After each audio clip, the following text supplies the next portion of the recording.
Welcome to the Loyal Locals podcast. My name is Jerry Jimenez. Thank you for joining us for another episode of the Loyal Locals podcast. You already saw them all because they were playing squares somehow. Somebody's controlling it all weird over there. Drew, come in here. Yo, what's going on, man? What are you doing? Magical Squares today. It's more fun. It kind of jazzed up the intro. It's like a TV intro. Everybody gets there like a few seconds. Hey. I mean, I guess that's okay. It's not a surprise. We have a special guest today, so it's all good. Hello, everybody. Joining us right now, we are live again. Steve, what's happening, man? I'm stoked. Ready to talk some Padres baseball, Fernando Tatis Jr. Let's go. Out of here. Now I'm stoked to have this conversation tonight. Really excited. I didn't realize that I was going to have to press the fail button early on. That's okay. Congratulations to the Padres fans. That's all you're going to get. The thesis here to stay. Yes, sir. Till we're in our 40s and 50s. Some of us. Most of us. Yep. Good stuff. We have a very special guest today. Guys, let's just jump into it. Mr. Ryan Young. I still don't know what your actual, proper title is in the club because you're like jack of all trades. You do it all. But first of all, welcome, sir, to the show. How are you? I'm doing phenomenal, guys. Thanks for having me. Yeah, man. Thanks for coming Our on. pleasure. What is your title? My title is Director of Social Media and Content. Ah, okay. Ooh, yeah. I think that's the first time I've probably said it in months. I usually never really talk about that part. Do you use the ampersand or do you use the word and? I use the word and. That's Is director that because of two trying to things. remember how to draw an ampersand is hard, or is it just more fun to have an and because ampersands are pretentious? I would say the pretentious part. I feel like I'm very low key, so I wouldn't go that route. No, I know what you're saying. That's why it's in my Twitter bio. Today's gonna be. I have a feeling. I think I've said this a couple of times before on shows. We're definitely gonna go off the rails here. It's our first time back live. We're doing this on a Wednesday night. If I haven't lost track of time, which I have, we know it's gonna be great because Afmir's already in the comments saying that he is faded. So this should be fun. Oh boy, Hello, Mr. Chicago man. It's very late over there. it is. Thank you for tuning in. Yeah, thanks for stand hitting up. there. All right, Ryan, you've seen us, you've heard us. You know what we do right at the beginning, sir. I am going to be drinking. Actually, shout out to Mr. Steve Brokoff. I got a canned heat from Booze Brothers. I'm going to be popping today. West Coast IPA. Steve, you know a little bit more about this beer. So you said that you love this beer. Yeah, I do. I love their beer. Well, first of all, I live right next to Booze Brothers. They're like my favorite Vista local brewery. Okay, right. And I think that they make great beer, but that is a beer that I've always like I said, I've always liked their beer, but that one I like a lot. It's a kind of a new release and big fan. I'm also drinking Booze Brothers. I'm drinking my keg is full again. Thank God. Their normal Buena Vista. My go-to, my usual. It's all over my Can't go wrong. Yeah, that's a good one. Drew, what are you drinking? I'm having something a little different tonight. I've got a homebrew. It is a You can't walk away from your mic. We can't hear you. Homebrew. It's a white stout. It's a homebrew. It's a homebrew. It's a white stout from Mr. Paul Topier. He's one of our locals members, and with some cocoa nibs. Topier, where is my beer at? I'm starting. He told me to have a bourbon, so instead I had a brandy old fashioned, which is a nod to our guest tonight and where he's from. It's the state drink of Wisconsin, so I'll give you a hint. So before we move out of Paul Topier, I want to shout him out for the intro video we did that us locals did back before the season started. I think he went the biggest with the smoke in the background and the beard and everything. Oh yeah. So shout out to a back of smoke for us whenever we need to use smoke. By the way, he bought some smoke and he's like, "We're gonna use it, right?" And we're like, "No, I'm gonna edit all of this out." Yes, he's a hooligan. You're not supposed to. You just threw him under the bus. You guys are the worst. The worst. I'm so glad we're not a firm and we're a supporter group. And we're not actual hooligans. Because you guys literally just threw your buddy under the bus. Said, "Hey, he's an Escondido Ultra. He wears it on the back of his car." So of course, I'm just messing with you guys. But Yes, shout out to Paul. And what are you drinking, sir? Shout out / out. To Paul. You know, company man obviously had to go stone. My friend gave me a Sublimely Self-Righteous, I believe. That's a tiny little can. Let me see that real quick. Yeah. It's you know, I don't mess around. This would be you know, I would say maybe this is a Caguama, you know. Okay. In a way, but yeah. Otherwise, maybe, you know, I grew up drinking like Blatz, Red Dog, very Wisconsin beers. So it took me a while to get to the crafts kind of scene. You know, they look at you weird if you don't order a Miller or something that's just kind of like, you know, of a certain degree in certain Wisconsin bars for sure. Yeah, or liquor. It's just a lot of liquor. Honestly. You said the word Caguama, and it immediately reminded me of a story that I have to share now. I have to. I'm from Imperial Valley, and in Mexicali, which is right across the border in Baja California, across from Calexico, they measure how you get from one place to another by how many Caguamas you drink on the way there. So, for example, if you're saying, "Hey, I'm gonna go shopping at the mall," how far away is it? And be like, "Oh, that's about 2 Caguamas." Because it's so hot. It's a joke, obviously. Okay, nobody drinks and drives over there. Well, maybe some people do, but it's just, I thought it was hilarious because then nowhere else do you get that, but there. So shout out to all my people from Mexicali that are listening, all one of you.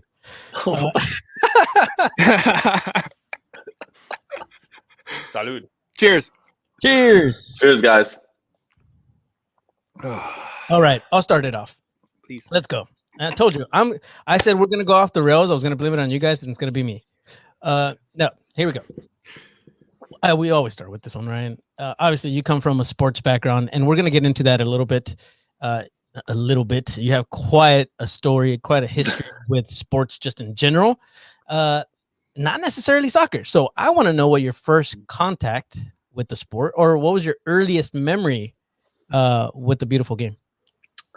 I would say the earliest memory growing up, you know, 10 minutes outside Milwaukee, Wisconsin, New Berlin, the biggest thing soccer-wise there was Milwaukee Wave, indoor soccer team. Yeah. So I remember going, Michael King was like a legend. We had Victor, I think, Nogueira. Yeah. He played for the Sockers as well later in his career, wow. but he hosted a kickers camp I went to as a kid. So yeah, he was the guy. Like he was like, yeah, for a bit.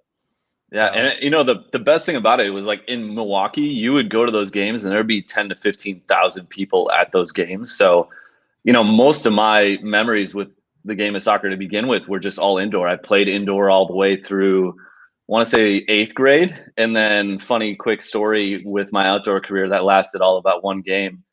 I was a goalie for indoor and a pretty good one. The goals were a little bit bigger than like what you would see at a soccer's game. And my friend played outdoor select, and he said, "Hey, we need a goalie. Would you be down?" So I came out, and we played this Green Bay select team that was supposedly really good. And no joke, I had no idea what I was doing. Never used my feet, right? Because they're not kicking the ball in indoor too much. You're just throwing it. So I gave up 7 goals, and that was pretty much the end of my outdoor career. Wow. That is, what they call a soccer touchdown in certain circles. That's pretty cool though, because obviously for indoor right now, if you guys don't follow, and you should, because it's not very difficult at this point, MASL is very much still trying to survive this, this crazy world that we're living in. This pandemic has really hurt the MASL. So talking about the Waves, we have a player that I believe came over, and it's just one of those things. You got to kind of support the different sports. So that's cool that it's indoor. It's very different from the outdoor game. It's a lot like the Sockers here over the years, but they just had sustained success. They were one of the few clubs that has just been in one of the longest running soccer clubs in North America professionally. Actually, is the Milwaukee Wave, indoor or outdoor, just in terms of continuous running since the early '80s. So big following. They've cultivated a lot of outdoor kids there, as well as just a lot of memories, which is definitely something we align here with in San Diego for a lot of us. When we didn't have outdoor pro soccer, there was the Sockers for a lot of us growing up with those heavy packed arena days for sure. That I recall, that was some of my earliest tangible memories in the sports arena for sure. So both places. Now they got the black turf, which is pretty cool. So if you do check out the games, fortunately this year the Wave aren't playing because they opted out. But when it does kick back up, it is a fun watch to watch the Wave on a black field. Which is kind of an interesting thing in sports, right? When they give the color to the field, but fun stuff with the Wave. I could kick him with. We could have Milwaukee Wave memories all night, but we'll digress. Let's move on, Drew. Your work this year has been pretty incredible to see in terms of like the kind of blossoming of, I think, what is a kind of voice and kind of a story that's behind this club. That's not just your own vision, but also something that you're translating from the people who are part of this group and have been invested in the different characters that have come in and plugged in, as well as bringing their own kind of stories.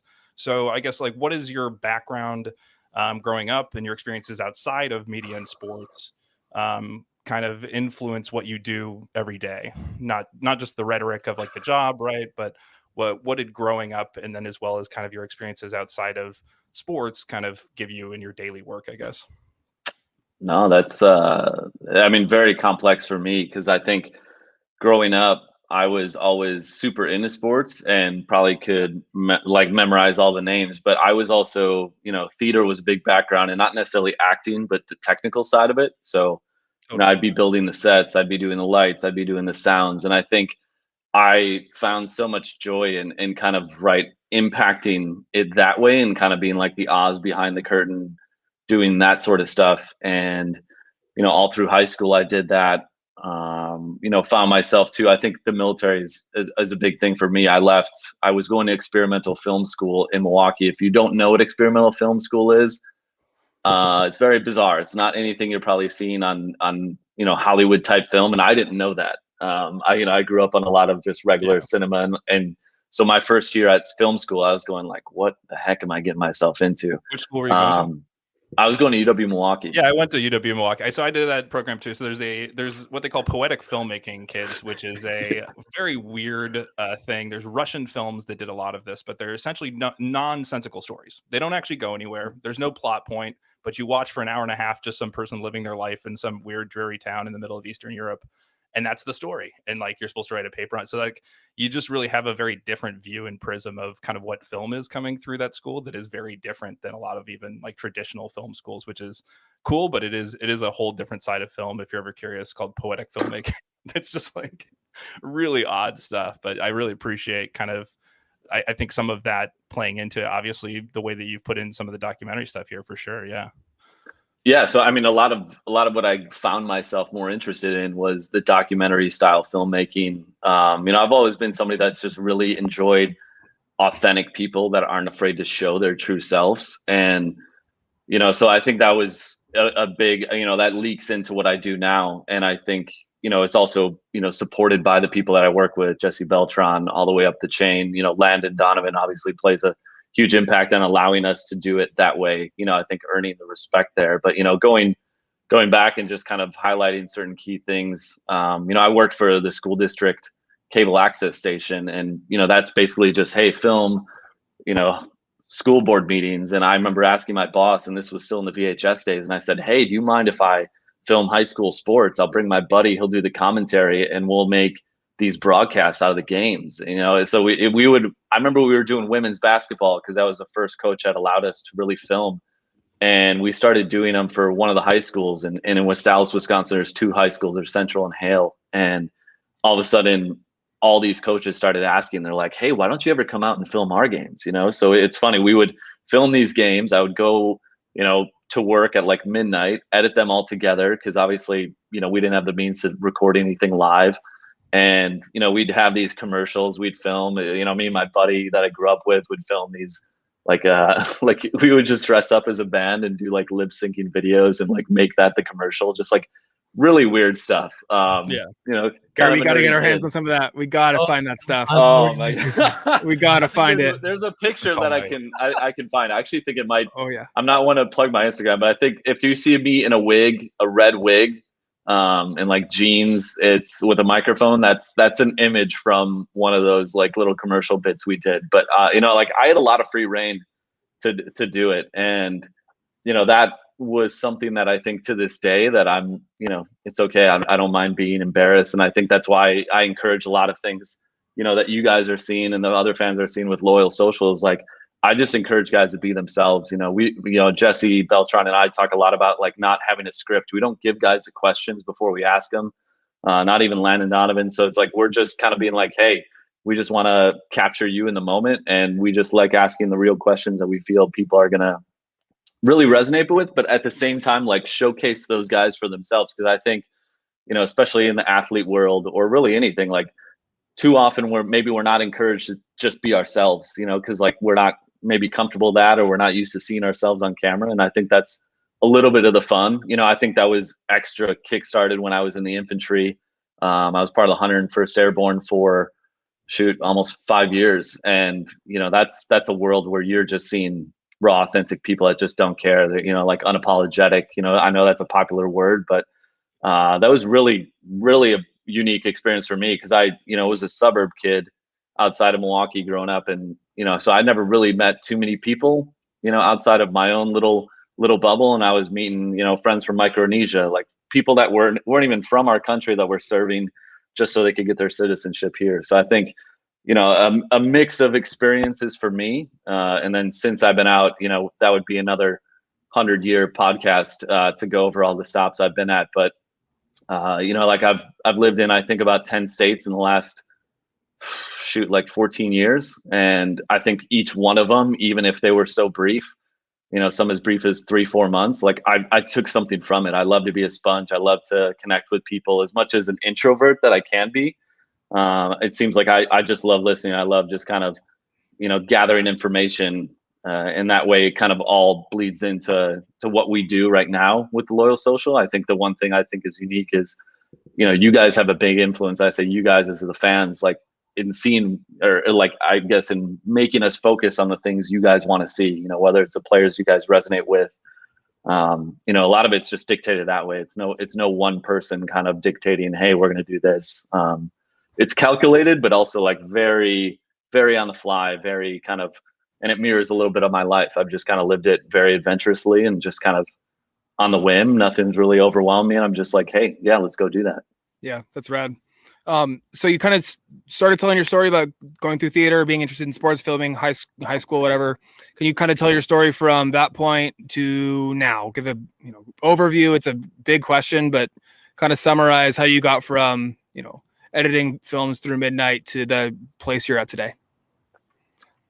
Yeah, I think a lot of it would be, when I would say just ending when I got out of the military. I went down to University of Tampa. There was a sport management degree, but that was in the day and age of unpaid internships. And even those doors were closed. I remember I met with, actually, I think he's the athletic director at USD now, but he was once at South Florida.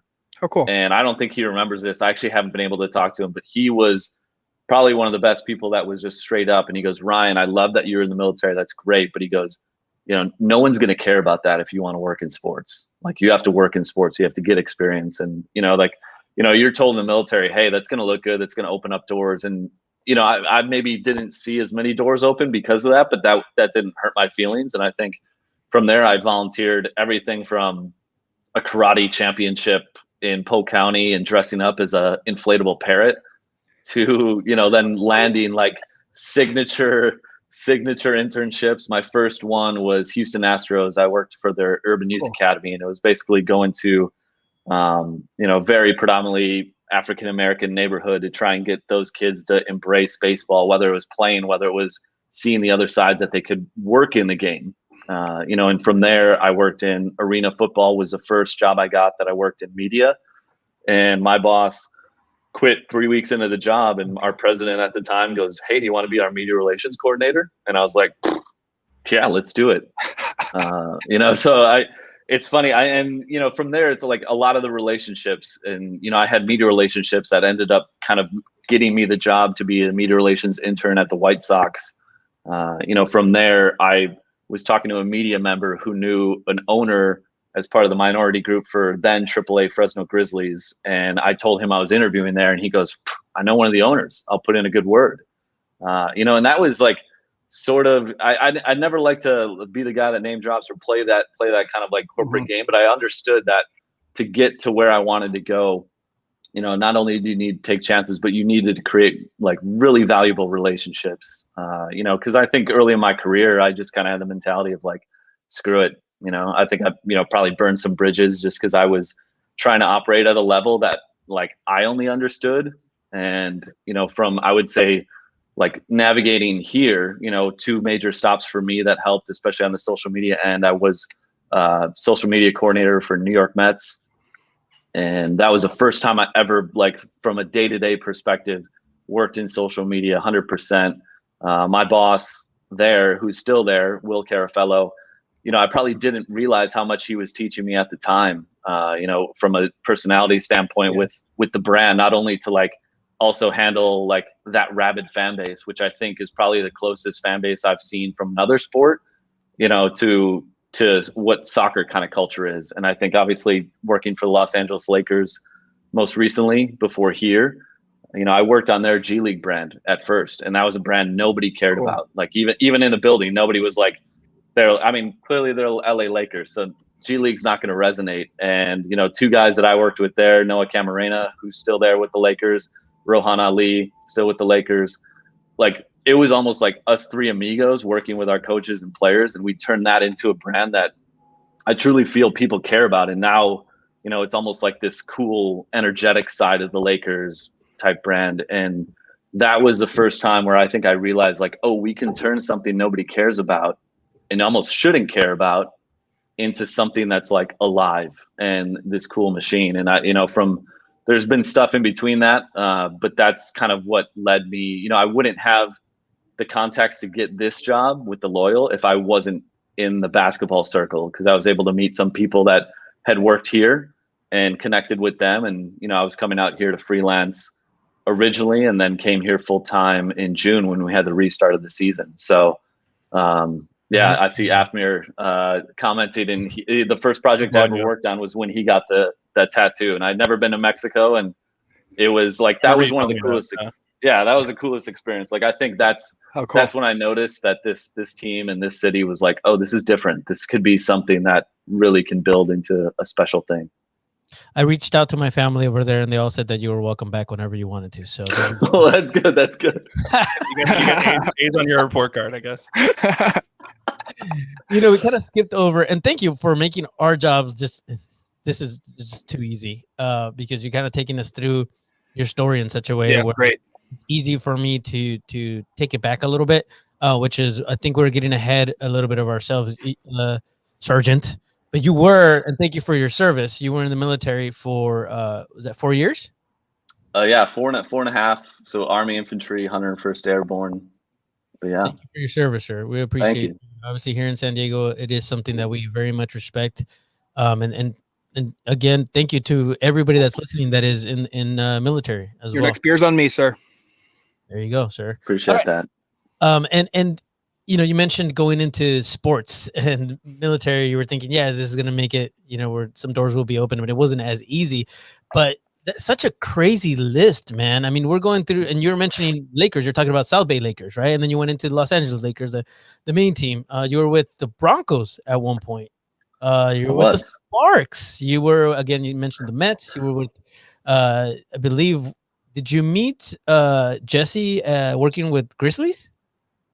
Yeah. So, I know I listened to the episode you guys had with him, but if people didn't hear that, Jesse Beltran, who's my boss, I met him when I was a media relations coordinator at the Grizzlies. He was in radio at the time, but working our game days. So me and him would connect, and he was always, I'd come into work and he'd be just sitting at the press box desk watching Atlanta Braves games on his phone. And I was like, this is so random. Like, how is this guy a Braves fan? You know, but like, yeah, that's where we connected, stayed in touch, always knew him and his family wanted to, you know, get closer to Orange County. So him and I have just always connected on, you know, if I've been at a job and we've been looking for somebody, I've always been like, hey man, like, this is open, we should apply or come in. So yeah, him and I have known each other now, 8 years. Wow. Oh, that's awesome. Well, you see, and that's, as you mentioned, you know, building those relationships is really important. And I think for the sport of soccer, just in general, and our club as well, in order for us to get to the point where we can be at, is we need, it's like, we say it over and over. It's one by one, as we talk to each other in person, we meet each other. Hey, have you ever gone to a game? No. And let's bring you, and let me buy you a beer. And that's how you kind of grow, and building those relationships is how you advance. And you have such a cool and crazy list of places that you've worked at. I know that there's going to be a lot of things maybe that you can answer to this, but even if it's just one that sticks out in your mind.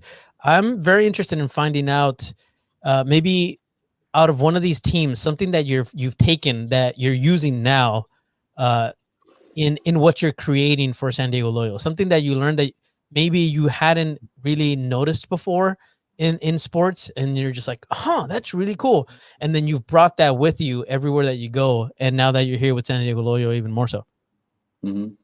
I would point to my good friend Rohan Ali, and he was in the bubble with the Lakers. But when I got there, it was funny. I hadn't met him. He was on some trip. I think he was in India at the time. But for people that knew him and were getting to know me, they were like, "You two guys are never going to get along. Like, you guys are such oil and water." Really? And we met, and I think like at that time I was new to the Lakers, and I felt like the need to prove myself. And Rohan had been there a previous year with the G League team. They were the LA Defenders at the time, and we were rebranding South Bay Lakers at that time.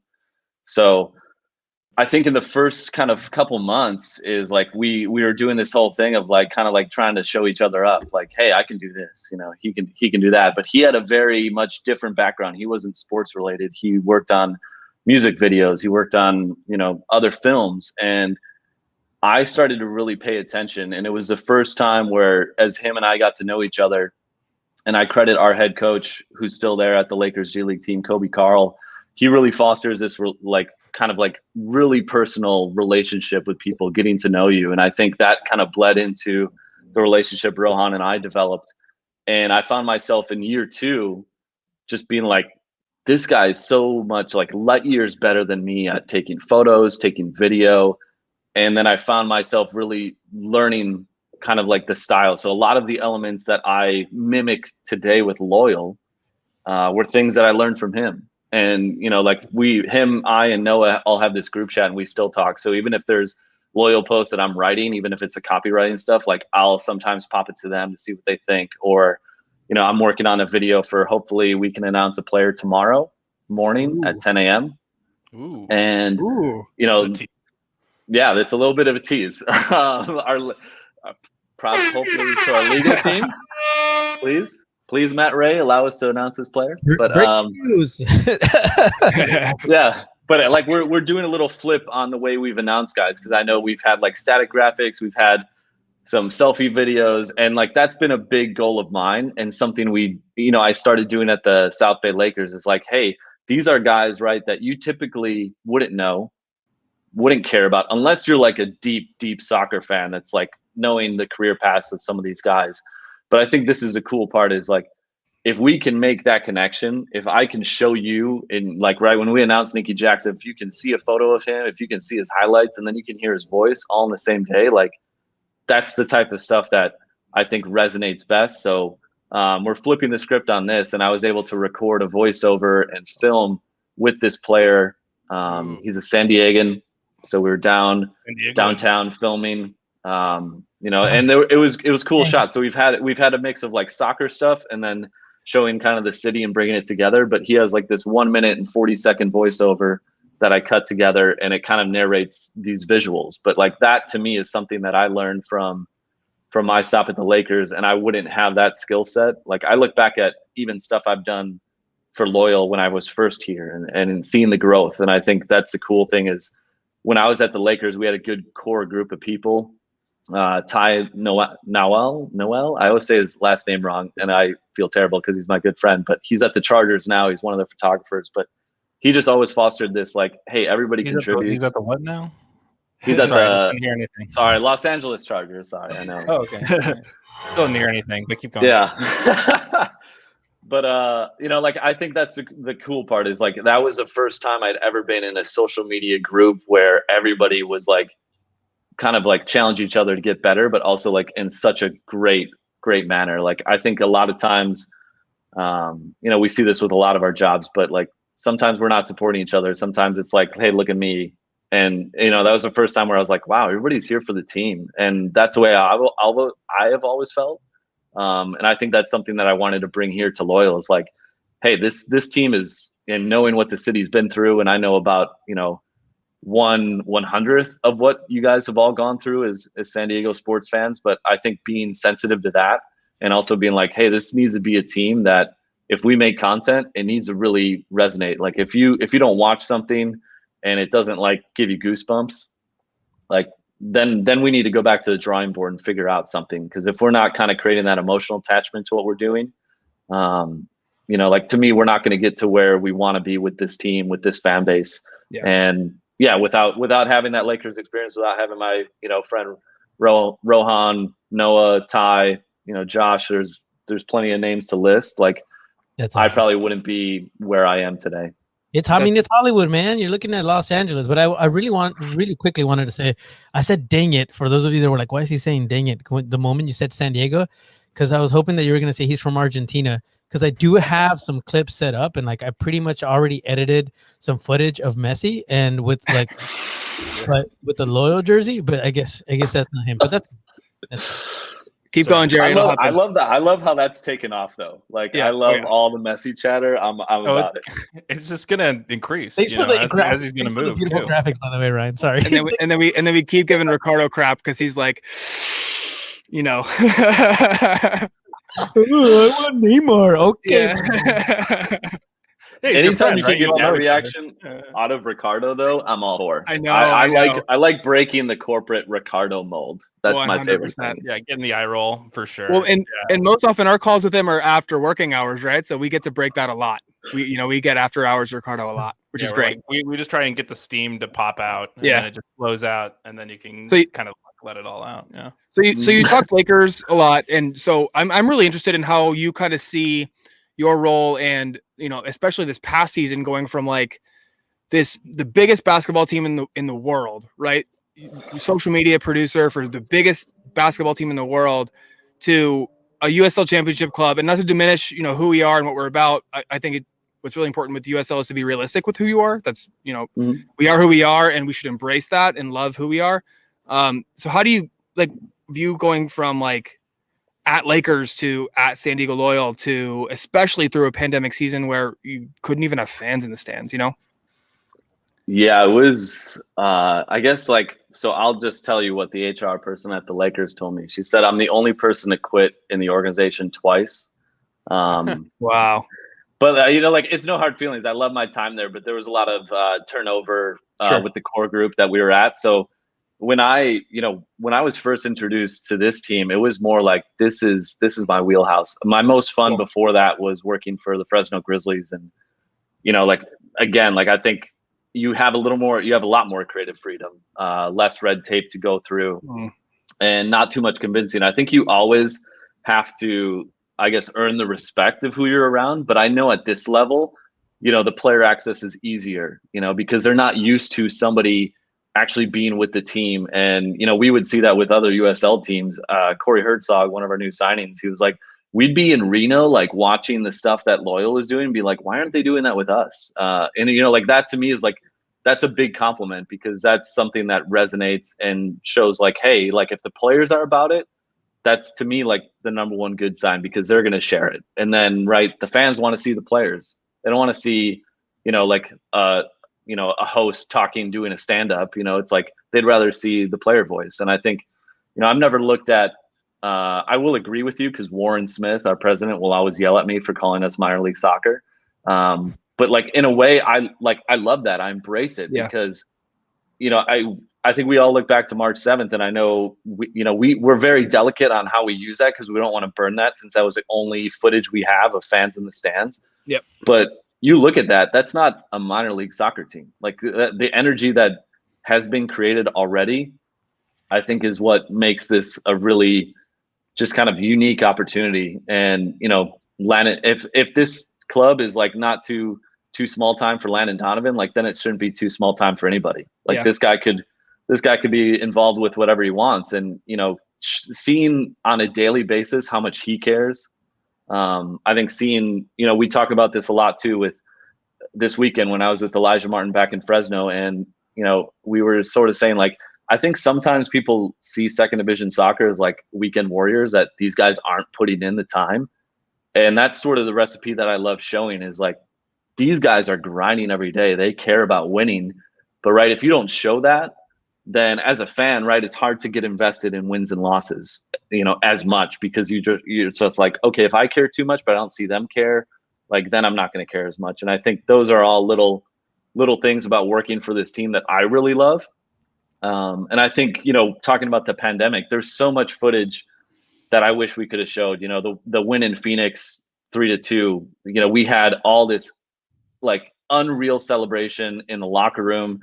And I think, for us, it was like, hey, we were a team that didn't have one COVID case, and we were pretty much bubbling within our team, being very careful. And, seeing Landon, and usually after a game, he'll detail guys and like give them credit in front of everybody. And we're eventually going to use this footage, but I feel like if we could have used it in the moment, it would have just like hammered home what that win meant to the team, because he stops what he's saying and he just like puts his fist up and basically screams F yeah. And like the locker room just loses it. There's like water spraying everywhere. Guys are hugging each other. And it was like, I'm behind the camera capturing this, but I'm going like, holy crap. Like I'm feeling this, but like now seeing it, and I just wanted to be able to show it to the fans. I'm only going to have one bone to pick. We shared this with Ryan Madden at the league because we wanted to see if we could share it. And he ratted us out. He ratted us out. We almost got fined for it. So I'm like that's sort of things that I wish that we could be better as a league.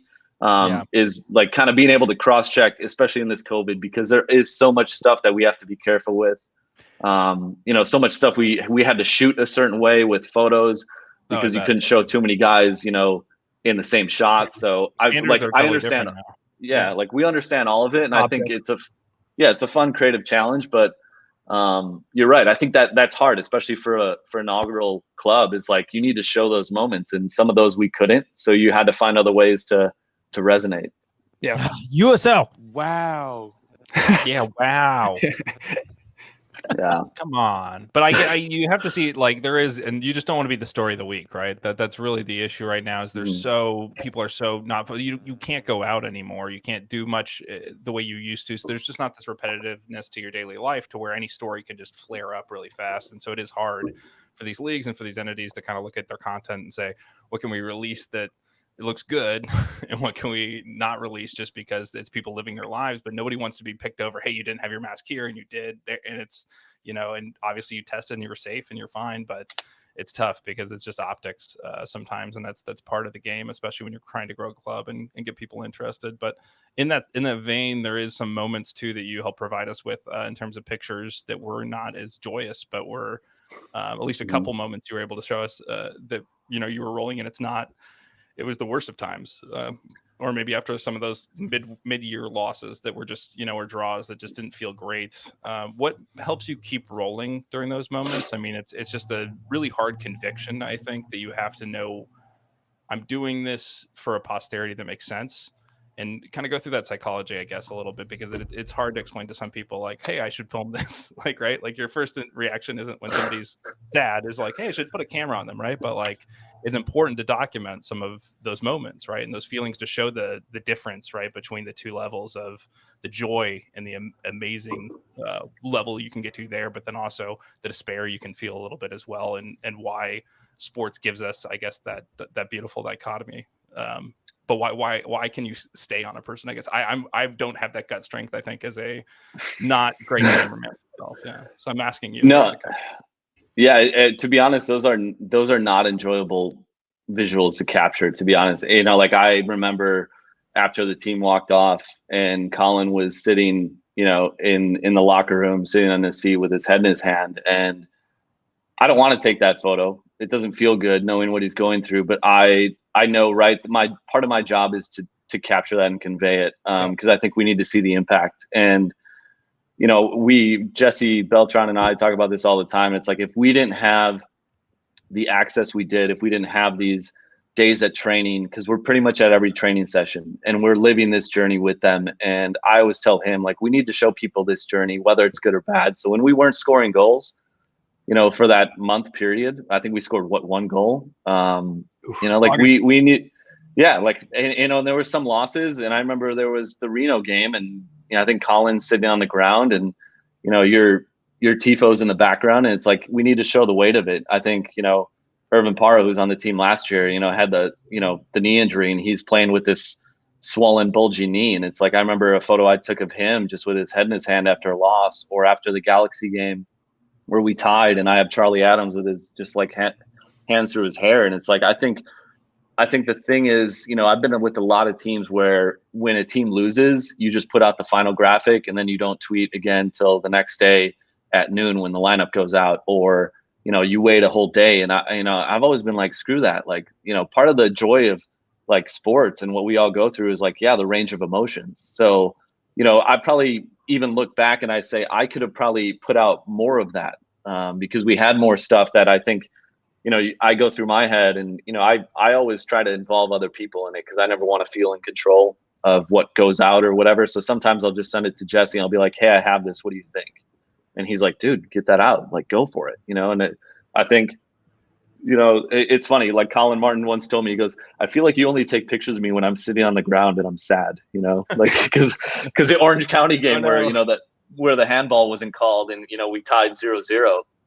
And I remember I like ran on the field and I'm trying to get photos of a bunch of guys, and Colin just looks over at me and he's like, can you not take photos of me on the ground again? You know, so, you know, I think, but like, I think they appreciate it. Like Elijah Martin, when I was in Fresno, told me, he's like, man, he's like, you know, you have some photos of me just like, you know, like one, I think on that OC game, I have him sitting on the steps. I don't think we ever posted it, but, you know, I think it's also taking the temperature of you guys, the fans too, and just realizing like, hey, if you guys are really, really bummed, you know, like maybe the team account isn't going to do anything better, or maybe like, all right, I don't want to dig the hole even deeper. And I know we've talked about the, you know, Carlos Alvarez moment where he was on the post-game show and he just kind of owned it. And to me, that's like, that's what we needed sometimes, was we needed other people to do it for us and not speak for us. So I think a part of my job a lot is like understanding who it needs to come from and how it needs to be done. You know, even going to the video we recorded with Landon after the Phoenix game where we walked off. Yeah. And, you know, like we weren't going to record that video. Actually, I think we waited 3 hours after the match ended. And then, you know, I think having the relationship with Landon that we did, and knowing that we did a lot of those interviews after games, whether we won or lost, and we didn't try to like, I guess, like combat whatever Phoenix had said. You know, it was just like, just take us through what happened. And I know, you know, Landon is one of the most calm people I've ever been around, even in the worst of moments. And I think just him showcasing the emotion, then showcasing the photo of like the impact that it had on Colin.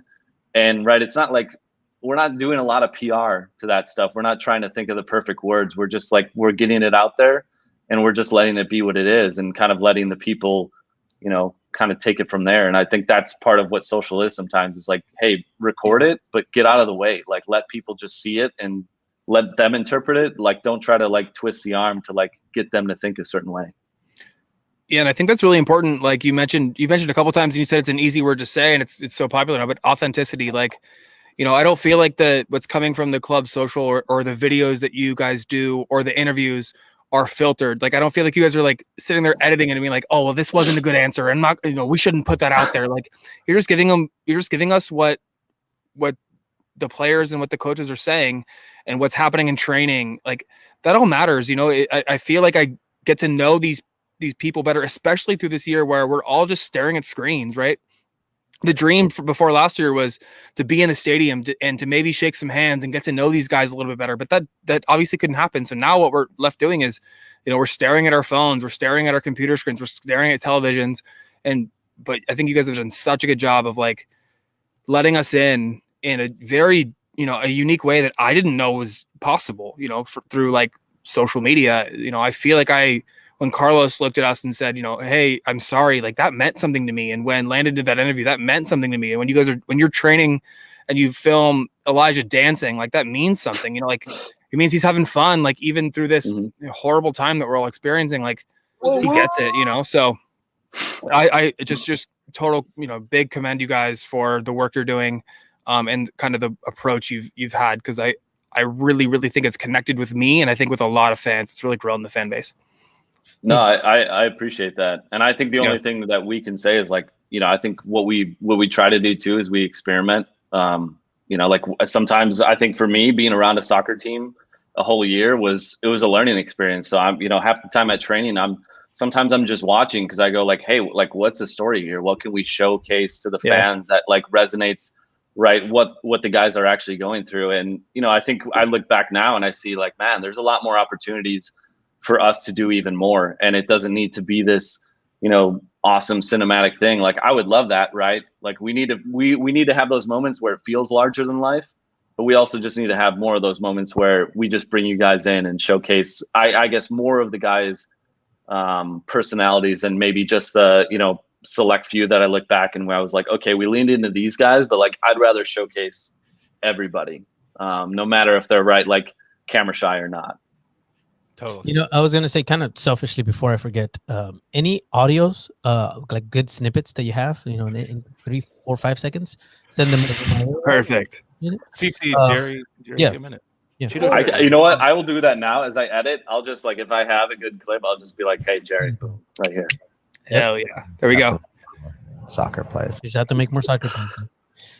Listen, before we move forward, I'm going to give you a little bit of a break, man, because talking about storytelling and being real and being truthful about what's happening within the club. Guess what? Somebody's actually telling our story too. Yeah. Our good friend, Mr. John Cross, who is fantastic and has been working on soccer shorts for a long, long time. Please go follow him, support him. He has a Patreon set up. However, he is working on a documentary of the first year of the local supporter group. It's basically how this started, this craziness that you're all a part of, right? And Forever Loyal Year 1 is going to be released, I believe, in April is his goal as of right now. Make sure you go and follow him. He sent us a little bit of a request, and of course, we are very happy to oblige. I'm going to try to break it down. It's a lot. Thanks so much, but it's ridiculous, Cross, but I'll go through it. It is he's asking for shots, pictures, videos mainly. If you have video of a few different events, so like Election Day, the gathering at the Tavern and Bowl in 2018 during Measure E. If you have any footage from that and Soccer City and all of that, please send it our way. You didn't want to put a camera on. There you go. Yeah, there you go. The USL event at Modern Times when they announced that it was 2020. And if you have video of me cringing the entire time, please send it over. If you have any video, if you were there at the name death match when we named the locals and the locals won, thanks to my beautiful voiceover, because that's what it was, Steve. But if you have any videos of that, send it over. I'm just joking. No, really, you made it. Well, there's probably armpit sweat of me, so yeah, don't send that. But yeah, any ones that don't involve me, it's great. It was hot in that room. There was a lot of people. It was great. It was me using my bedroom voice. Yeah, Jerry's. The crest and color reveal also. All right, keep it going, guys. Crest and color reveal at the courtyard.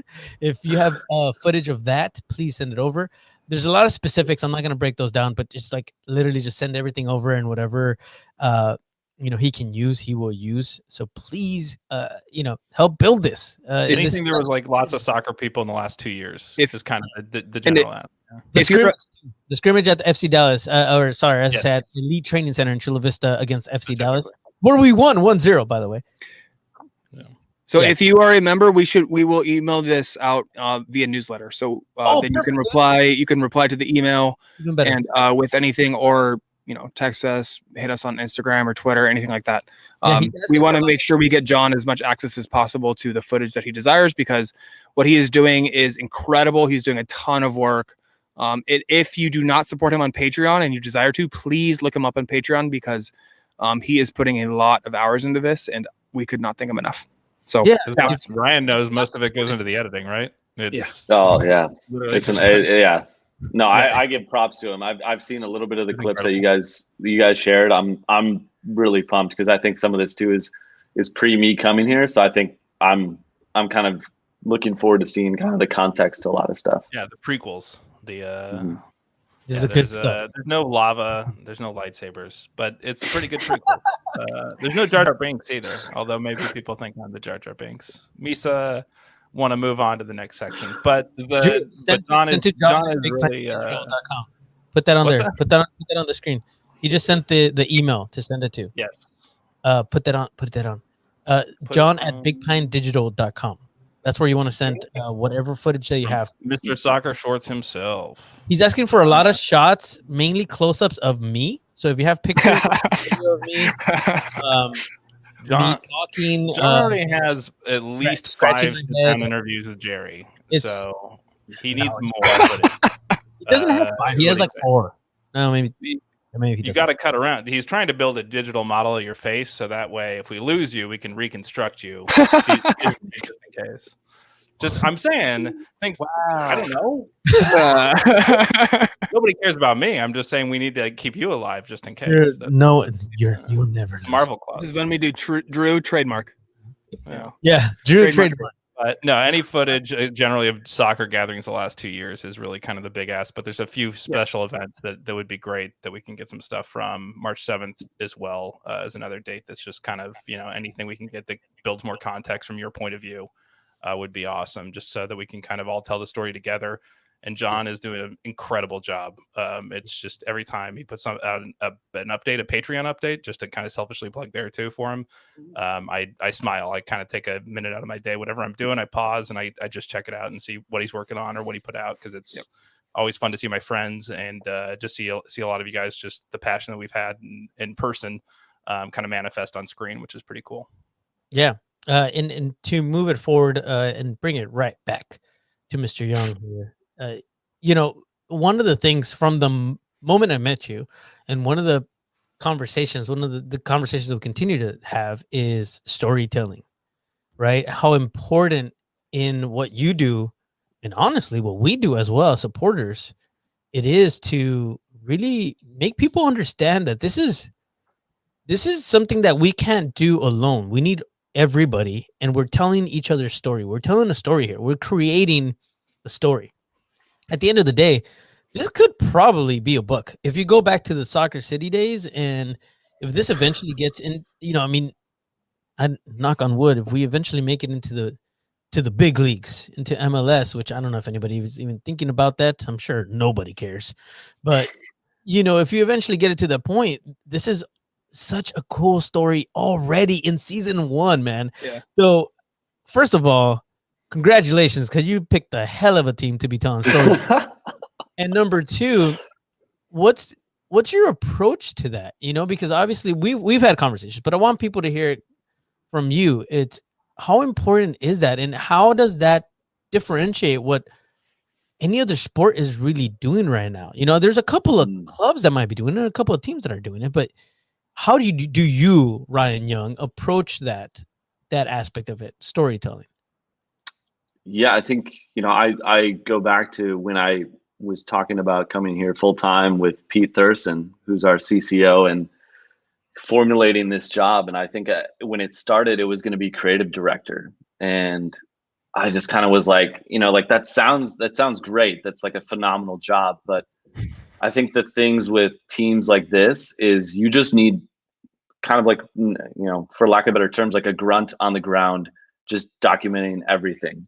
Because you're right. Like, I think if we had the Sunderland Netflix series following us this past year, like, holy crap, like they would have had some, we would talk about it all the time. Landon, Nate, our coaches, like players, for all of things that the team went through, even on the front office side, it's like, yeah, it's juicy. And I think from a storytelling standpoint, like, my forte is probably running social, like taking assets that come to me and formulating and making bite-sized chunks for people to understand. But also, photography is something I grew, but I kind of was mentioning to Jesse when we were thinking about, hey, how are we going to cover games? How are we going to cover practice? And I said, video is what we need to be doing all of, so I have 3 hard drives of video from just about every single day of last season. And, I think there's elements too. We interviewed a bunch of guys before they left for the off season, after the inaugural season ended, and one of the guys who at this point, right, might not come back, is Jake Fenlinson, who's a goalkeeper. And we're interviewing him because, he started the first game, and then one of the other signature games, he came in for John Kempen, who got injured and had to play the last crazy 20-30 minutes of the Phoenix game. And Yeah, and and that's right. That's a tough conversation to be able to have with the coaches. Maybe sometimes where we don't know if Jake's coming back. They want to be respectful to him. But from my standpoint, I go, he played a role in a really big piece of this story. So I want to talk to him. Because getting his thoughts of like, yeah, hey, and I remember like even raw moments where he's like, I've in my entire career, even youth, I've never come into a game for injury. So he's like, yeah, when I came in, it was like, oh my God, and then, when you have 2,000 Phoenix Rising supporters behind you, that's intimidating. Like I understand why that's a really, really intense place to play. And that was 1/8 filled. And, I think sometimes it's you have to have some uncomfortable conversations with people to get them to maybe trust you, to understand that, Nate Miller loves to tell me, hey, I give this guy an inch, he takes a mile.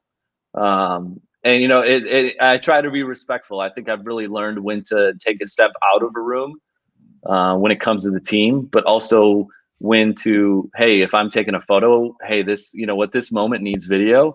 So I flip to video. And I think the best thing that we can do as a club is take our own egos out of just about everything we do and understand what the bigger picture is. Because, I look back at teams, that I worked for with the Mets in 2016, we went to the wild card and, like I wish we had more video and documentation of that, because like that's a story that you can tell even nowadays that's going to resonate with Mets fans. And I think, I'm thinking 5-10 years down the road that if somebody comes to Loyal and says, hey, do you have any video from the first year? And I'm just like, where do you want me to mail these hard drives? Like I got them. And I think that's the cool part is like my skill set is only maybe going to take it so far, but somebody else could do something, with the stuff that I shot and be like, hey, I can make something out of this. I think, when it comes to storytelling, we're trying to do as good of a job with the bandwidth that we have in the moment.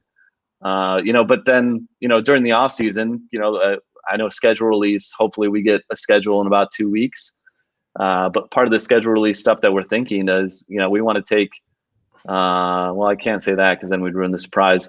But, like there's another element where we have the players talking about what March 7th was like. We have all the players talking about, hey, the Phoenix Rising game. And we asked them in a certain way where it's like, we didn't name the game, but we're like, hey, which game resonated the most? And either they talked about the opening match or they talked about the Phoenix Rising match. So, you have somebody like Rubio Rabin who, there's a soundbite that we haven't used yet. And he just goes, we were the best team in the league, and he's just deadpan and just staring in the camera. And it's like, that to me is like, yeah, those are the moments where I'm like, yeah, like those are the stories you can feel. And I think that's what I want to keep leaning in on and almost just like inject some steroids into this year and just be like, hey, you know what? We were doing the job last year, but like, let's just fully embrace it. Let's fully embrace it. We, like a lot of us now have, like the coaches staff have seen me all year last year. And I think this year now, like me being here to me, it's not necessarily an asset to me. It's an asset to the fans. Cause I feel like I'm just the conduit to showcase what the team is doing. And I think now having that trust, with a lot of the returners, Ben Spencer being one of them, like we had a conversation and I just asked him, I said, how comfortable do you feel from last year to this year? And he's like, light years, wow. Not only from a mental standpoint, but a physical standpoint. And like, you're feeling this energy, from some of these informal workouts that guys are doing.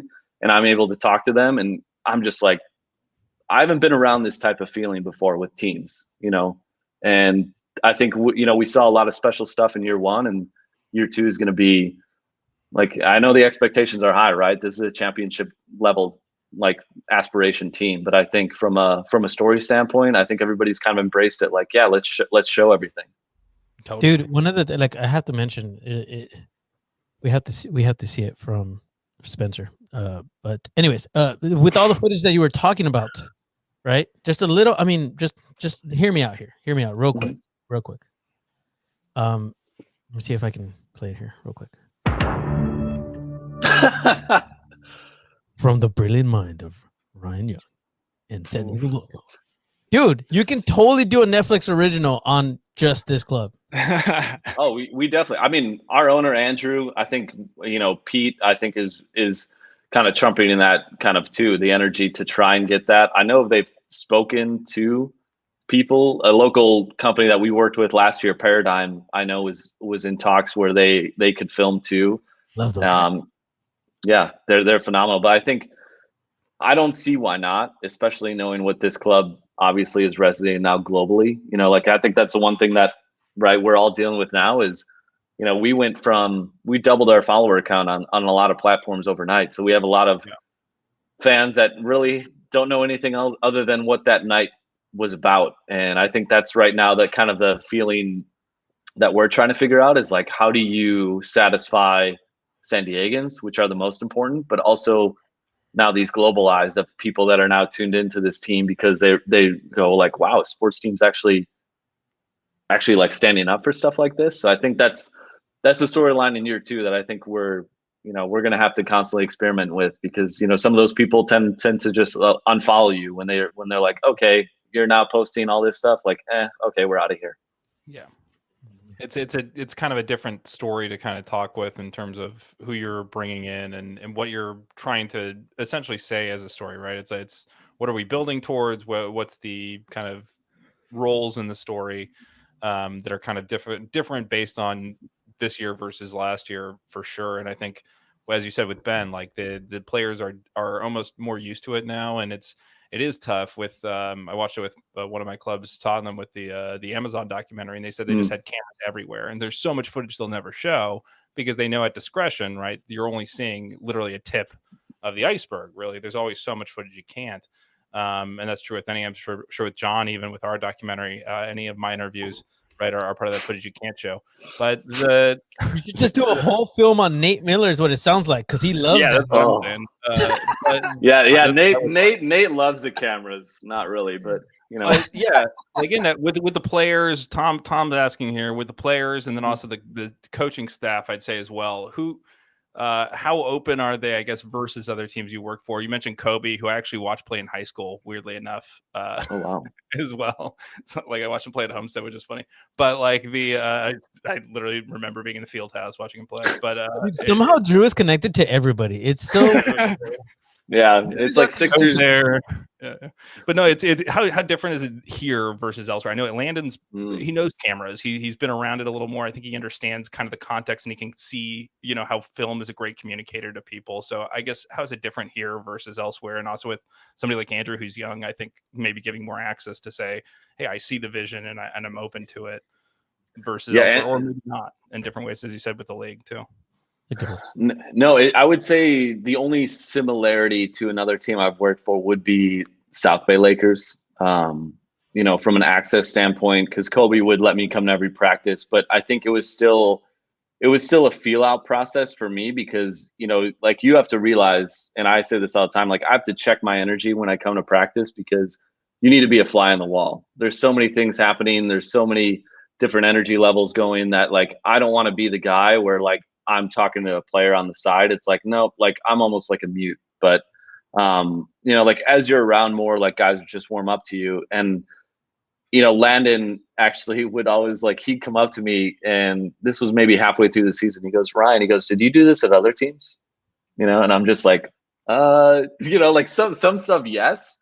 But I mean, a lot of it too is, I think, me being here in November and being around Landon in December, January, and being there for training camp, I think really helped me, because even after the first game, you know, like, I remember, you know, I would talk to Landon, but not much. And after the first game, they were doing a drill, and he just comes over to me and sits down, and he's just talking through. So I think his curiosity is something that's unique from a coach's standpoint. Him and Kobe Carl share that kind of very curious mindset with things, but yeah, but like, getting to know, I would say, like, answering Tom, who, hey, I appreciate his love all the time on social, but like, getting to know the players on this team, it's unique for me, because I've tended to move after a year or two. And this is really one of the first places where I came here and I go, like, I think I could, like, I want to be here. Not like I can be here, like, I want to be here.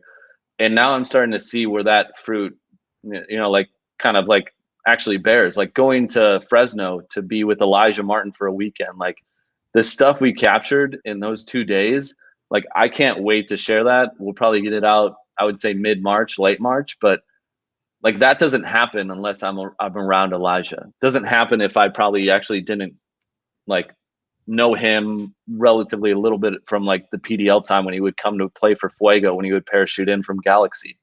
You know, I would say like other guys that I'm close with, like going through what I did with Colin Martin, where like the day after he goes through what he's going through, like we film an interview in his house, and he like, in a way, right, like all these guys are thankful. Like even the piece we just did, which was super simple, with Sal going back to his high school, you know, like Sal Zizzo texted me and he goes, "Hey man, like I really love that piece, like thank you."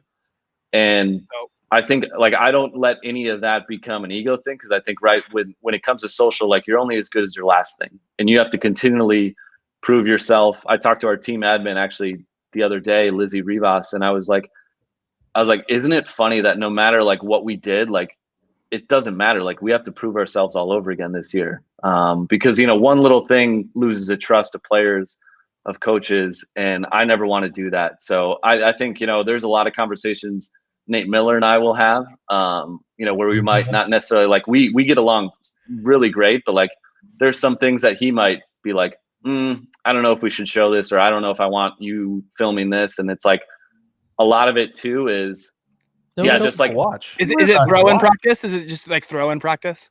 Yeah, no, Over and over again. Corey said people watch around the league, so he knows people watch. Dude, don't even worry about Nate. Listen, you were talking about literally as you were talking about Landon. My mind is like, I have a life goal for Ryan right now, and that is for you to get for Landon to get so comfortable with you that he'll let you take pictures of him drinking from a water fountain. Like that's what we want. Okay, and on that note, he looks over his shoulder every time. Listen, real quick. If you see me leave, it's because I'm running out of beer. Okay, I just wanted to throw that out. Sorry, Steve. Go ahead, man. No, so you talked Landon, and I'm interested in like how that happens with you know, you said you're training a fly on the wall, but then you also have a lot of footage where he's like mic'd up. Like, how does that conversation happen? Like, do you like just one day show up at training and be like, "Hey, Landon, today I want to mic you up," like, or is it like way ahead of time? Like, do you give him warning? Do you not? Like, I'm just really interested in like the nuance there. You know, no, I love kind of unpacking, because I think some of the fun stuff is like letting you guys in on like how certain content comes about. Yeah, totally. So miking up Landon, I think, you know, we waited probably till I want to say when Rubio was there. So it was like months in, because I was like, you know what, I want him to feel like he has a couple months of being a manager and just kind of like taking a step back. But I knew that was important to show, like, hey, closing the chapter of him the player, showing him the coach. And I think once he started to see the things we were doing, you know, and a lot of it's like, hey, you know, a lot of those guys, especially Landon, go like, okay, we're giving you this access, but what are you doing with it? Like, are you creating stuff that's resonating? And, you know, that's why I'm always grateful to fans who comment and share it, because I think without that, like, that's a huge factor in probably me getting to do a lot other stuff. You know, the Matt Hall mic'd up, convincing him was not easy. Yeah, he did not want to do it. And it's funny, we put that out, and him and the other goalkeepers go, we thought you were going to show like much more technical like parts of the workout. And I was like, no, people don't want to see the technical side. They want to see like you. Yeah. So I mean, like Landon's great. Like a lot of times I'll go up to him and he'll just say, hey, like he'll point me to a time during practice that he thinks it's going to be worthwhile, where he feels he's going to be more vocal maybe. Because he'll even say last year, like he really was observing a lot. He just wanted to take it all in. And even, you know, even at some informal workouts that we're doing with Loyal Select, he's a lot more vocal. And so at a Loyal Select workout, I think we had some 05s that they were looking at. And I said, hey, we got to mic you up for one of these. Cause like for us to show you and what you're doing with these kids, like I think this would be fantastic content that people would love, because right, like seeing you work with, you know, a 13, 14, 15-year-old kid, like, you know, they might not necessarily know your playing career, but like their parents do. And this is super intriguing. And I think it also just is like, to your point too, is like, I don't have the video skills to do a lot of animation stuff and make stuff look super, super cool. So it's like my wheelhouse is like, oh, wow, I'm noticing you're doing something really unique that I think fans would like. Like, hey, let's just turn that around let me put a mic on you. So I think we'll see a lot more, hopefully, mic'd up stuff. Like we didn't mic up Nate Miller. Nate Miller would be great. Probably have to bleep out some expletives, but you know, like he's no, like in a good way. He's a fiery guy. I love his passion, but like I think to me that's something that during the practice kind of week, you know, because we always say like the content within the game like only lives so much, and to me it's almost more important to what do we do when the whistle blows on the end of the game to the next game. Like we need to have elements that really kind of hit people in the chest and go like, oh wow, like I connected to that. Yeah, you're good, man. You know what you should do is hit me up. I'll show you After Effects, Adobe After Effects. My buddy recently told me about it, and so I'll teach you how to use it. You know, and so you'll learn some graphics. I mean, I'll do that for you just because I like you, right? I appreciate that. But one thing, just real quick, I'm just joking because literally I asked that of Ryan and he said, go to After Effects. That's what everybody uses. Because he forgot. Look, he's like, oh, dang. So because I was like, hey, I'm trying to animate. Like, I don't know anything about animation, but my friends use After Effects. I was like, yeah, do this. Yeah. Wait, can we talk about your least favorite thing from this year? And it sort of has to do with this. Oh, we can. Yeah. Sorry, Steve, to jack your time right now because no, it's fine. Please. No. But good topic. Like I like talking about lifting the veil, and it's just not. It's not a long 100%. story. We're open. But I think you know, like that was something where, right? Like we hear about it. That was really important to Stone, and I think internally we had conversations, and even I, not being as connected into soccer, and I was like, turning the logo upside down. I don't know if that would like go over well anywhere, but you know, sometimes it's like, hey, you gotta take the lemons and make lemonade. But like, so I didn't see those jerseys until I showed up at the field at 3 p.m. before the match, and I was going. Hold on, before you move on, and hold that thought. I'm sorry, I hate to interrupt you, but we cannot move on. You just called it a logo. It's a crest. I know it's a crest. Sorry. No, go ahead. Thank you. Sorry. So the crest. I mean, if we want to have that conversation, because a lot of people are going to be listening to this and be like, "What is going on?" And that's like the level of like pickiness that I'm at. So I want to make sure that we're aware of it. So I'm setting the scene for you, Ryan. But yes, go ahead. Yeah. You got so from Danny over here.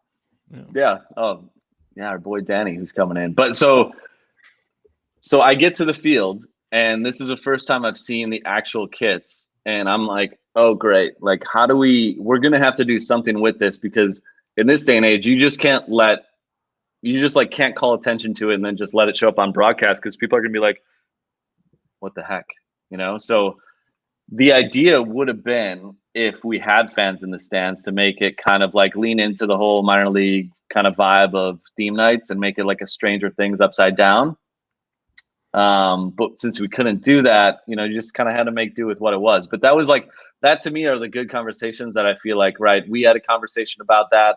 Yep. I was probably too fiery and passionate at the time, but like that's what I love so far about what's happening with kind of like the front office, the team, and the fans. Is like, it's like this big community. There's not really this wall. It's like, hey, we're gonna own it, right? You guys are gonna call us out for things, and that's like, it should be expected. We want that, you know, because we need to know that, and I think it's gonna help formulate things going forward, right? You're probably not going to see that happen again, or things that kind of come across disrespectful. No, and I think I know. Sorry, I see Danny calling me out. I know it's a crest. It's still, you know, for a while, and I hate to throw him under the bus, but he's going to be the perfect example for taking a while to understand certain aspects of the culture that we're trying to build here. Ricardo called it a logo for the longest time. Wow, that took some time. And now he's at the point where he's from Red Bull out. So. If he hears logo, he'll say where it is a logo. But, to be fair, Red Bulls is the logo. Yep. That's absolutely correct. There you go. When it comes to the Red Bulls, that is a logo. But for us, as supporters, we're trying to build a family, right? And in being a family, all families have a crest, right? And that we can all kind of rally behind. And so for Energy Drink FC, that's right, Nick. I just saw that pop up. Like, we have a respect for it that's very difficult, but it might And I understand it, but we also have to have those conversations. And that's why I appreciate you so much, Ryan, because we can have those conversations with the club, right? And you've seen it, and you'll hear people say, "Well, I don't agree with it." That's okay. You still have those conversations. You're always going to disagree. You have family members that you're probably like, I don't want to go have Thanksgiving with them because I hate them. We disagree on everything, but that's how you grow. And these are the people that you love, and this is how it becomes what it needs to be, is by everybody adding into it. And so I'm bringing things into this that maybe other people aren't used to, and I push those things. And the moment that I get a pushback, let's listen. Okay, what are you bringing? Let's make this San Diego. And that's what I think is so cool about this, with what you're doing, Ryan, and also with bringing Danny in as well, which I kind of want to bring up. Totally. He showed up. Danny's going to bring an aspect of storytelling. He's coming from a background, which shout out to Kayla, who's over there right now, who's fantastic. And I followed her for years. Yep. So he's coming also from that background of storytelling and from doing these sorts of things. And so he's going to say some stuff that you guys are never going to be able to catch. Oh, look at that. Yeah. Drew just pulled out a Timbers jersey. That's beautiful. And so, I mean, you know, it's one of those things that you have to just kind of have a conversation about. So I appreciate you, Ryan. I just want to make sure that you know that. And we've had enough conversations where I think you know that. I think you know how much I love what you do and how much I've learned from you and what the club is doing. And it's not just you, it's everybody in the club feels that way. And I think it's part of why you feel like, well, I can be here for a while, right? It's like there's some really cool stuff happening here. And so we're building all this together. And I want to cut this short because we have so many more questions. I cut Steve off, which I apologize. No, you're fine. Dude, no, this is, and they cut me all the time, Ryan. You're fine. Steve, go ahead. What? No, nothing. What are you looking at? What? No, nothing. No, nothing. You cut me off. I love your experience. I love what you bring here. I love the attitude that you've brought. Okay. I love like the personality that's on the Loya Twitter. You know, the like the Mexican, you know, the taco shop question, and it just brings like this personality. You feel like you're talking to somebody, and we kind of talked about with Jesse about this too. But I think there's such a, like, you know, you interact with the social. It's not this like account that, like you said earlier, just tweets like final scores and lineups and, oh, here's where to find these ads and go shop at Sprouts. Like there's somebody behind that, and that matters. You know, like you guys are like, oh yeah, I'm gonna go there. Like it puts like a person to the team and somebody to kind of interact with it. I really, really love that. I love to see that. So bravo again. No, thank you. And I think, you know, like when it comes to sponsored content, because it is important, right? Because you know, like the term keeping the lights on is something we hear, you know, like I've heard everywhere. You know, but like I think what we have tried to do, and we're still kind of like formulating our perfect scenario of that. And one idea we had was, you know, I was filming with the player we're going to announce tomorrow, and was kind enough to cook dinner for me after we filmed. And he was like, how cool would it be, right? Like we have Chosen Foods, we have Sprouts, we have Stone. Like after a game this coming year, say it's a Saturday game, and we get the guy that scores a game-winning goal, and it's like I go there Monday to his place, and we sort of have like a kitchen table chat. You know, he's cooking, and it's topical, right? Like it's topical for the fans because they get to like be almost like brought into that player's house. We're talking through a moment that people are going to want to go inside his brain to hear about. But then we can naturally bring in, you know, Chosen if he's like cooking a meal and they're using avocado oil, and it's not so like kind of like corporate feel to it. It's just like, hey, this is like, these are partners. They're the fabric of like who we want to be partnered with, but it's done in a way that's like, from an engagement standpoint, it makes sense for the fans and it makes sense for them, because like no partner wants to see a post go out and get like 1 retweet and 5 likes. Like they'd rather see something where we go like, hey, look at all the comments on this. Look at the fans. Like we had it naturally in there, and maybe there's some giveaway aspects to that too. It's so about soccer even, but they're engaging, right? And that's the big part is even if it's about soccer and not their product at first, then it becomes about the product second, and we're still talking about Chosen or Stone or whoever it is. But yeah, I think I'll offer one of our supporters who's one of the better chefs I know, and Daryl. If none of the guys want to cook their own meal, we'll send Daryl in as a supporter, and he can cook for us. He totally would. He is also good on camera cooking too. I think he's true. Fantastic. I love watching him cook. So so one of the better people. So before Jerry comes back and shuts us down with stats, we talked about likes and retweets. How do you like figure like engagement, like stats on that kind of stuff? Like how do you like what do you look at? You know, I'm just like always so interested, like being behind a 2,000 follower locals account, like, you know, some of the stuff that gets like 100 likes, I'm like, oh, that's so interesting. I wonder how to see that. But like from your perspective, where you do this for a living, like, how do you kind of view that stuff? You know, I try not to let it weigh on the brain too much because, it's like it's a bad place to sit. You know, like I would say my boss at the Mets, Will Carafello, he said, formulate a post and only look for one goal. Either somebody's going to retweet it, they're going to like it, or they're going to click on a link. You know, like they're not going to do all three of those things usually, unless it's like a massive giveaway item. But so that kind of filtered into my brain. But I think for what, you know, like what this club is and what it's about, to me, it's the comments. Like, is there chatter about this? Like, do you watch a video and, you know, like, so, you know, we just did the 1 year anniversary of the kit reveal, and, you know, I was filming with Elijah. So I got a video of Landon, you know, I recorded with him in the office and then utilized other footage from that night that we hadn't used and put it out, but it didn't go out till about 10 p.m. So probably didn't have the legs that I was hoping it would, you know, because like, but the cool comment that I got out of it was on Instagram, you know, like the mom of the kid who was on the cover photo is like, oh my God, that's my kid and that's my husband, you know, like, and that to me is sort of the impact that I hope to get. So, you know, like when it comes to commenting, it's funny. Like all my buddies at the Lakers would always laugh at me because they'd be like, you reply to everybody.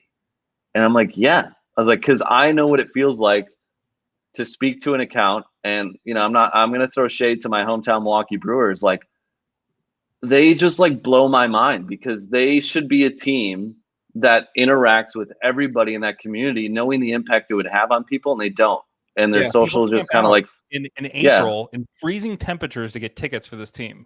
I've been to those games. They're freezing when you go, but people love them. They love them that much. People drive from 2 hours, 3 hours away, and they just don't give anything to the fans in a way that fanship engages itself in a way that's beautiful and I think is great. But yeah, it's hard to say there's no lighthouse for those fans to kind of gather at when they gather at the stadium. I refuse to call it AmFam or whatever the hell they're calling it. Dude, that's cool. That's cool and all, but I mean, it gets to the point where you also get called out so much that it kind of is like, dude, stop.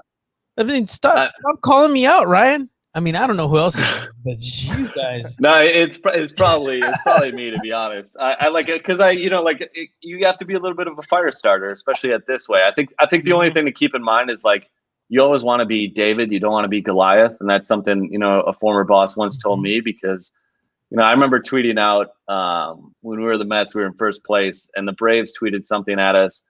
And I tweeted from our account and replied to them. And I was like, oh, sorry. Like we're getting an ache in our neck from looking that far down the standings.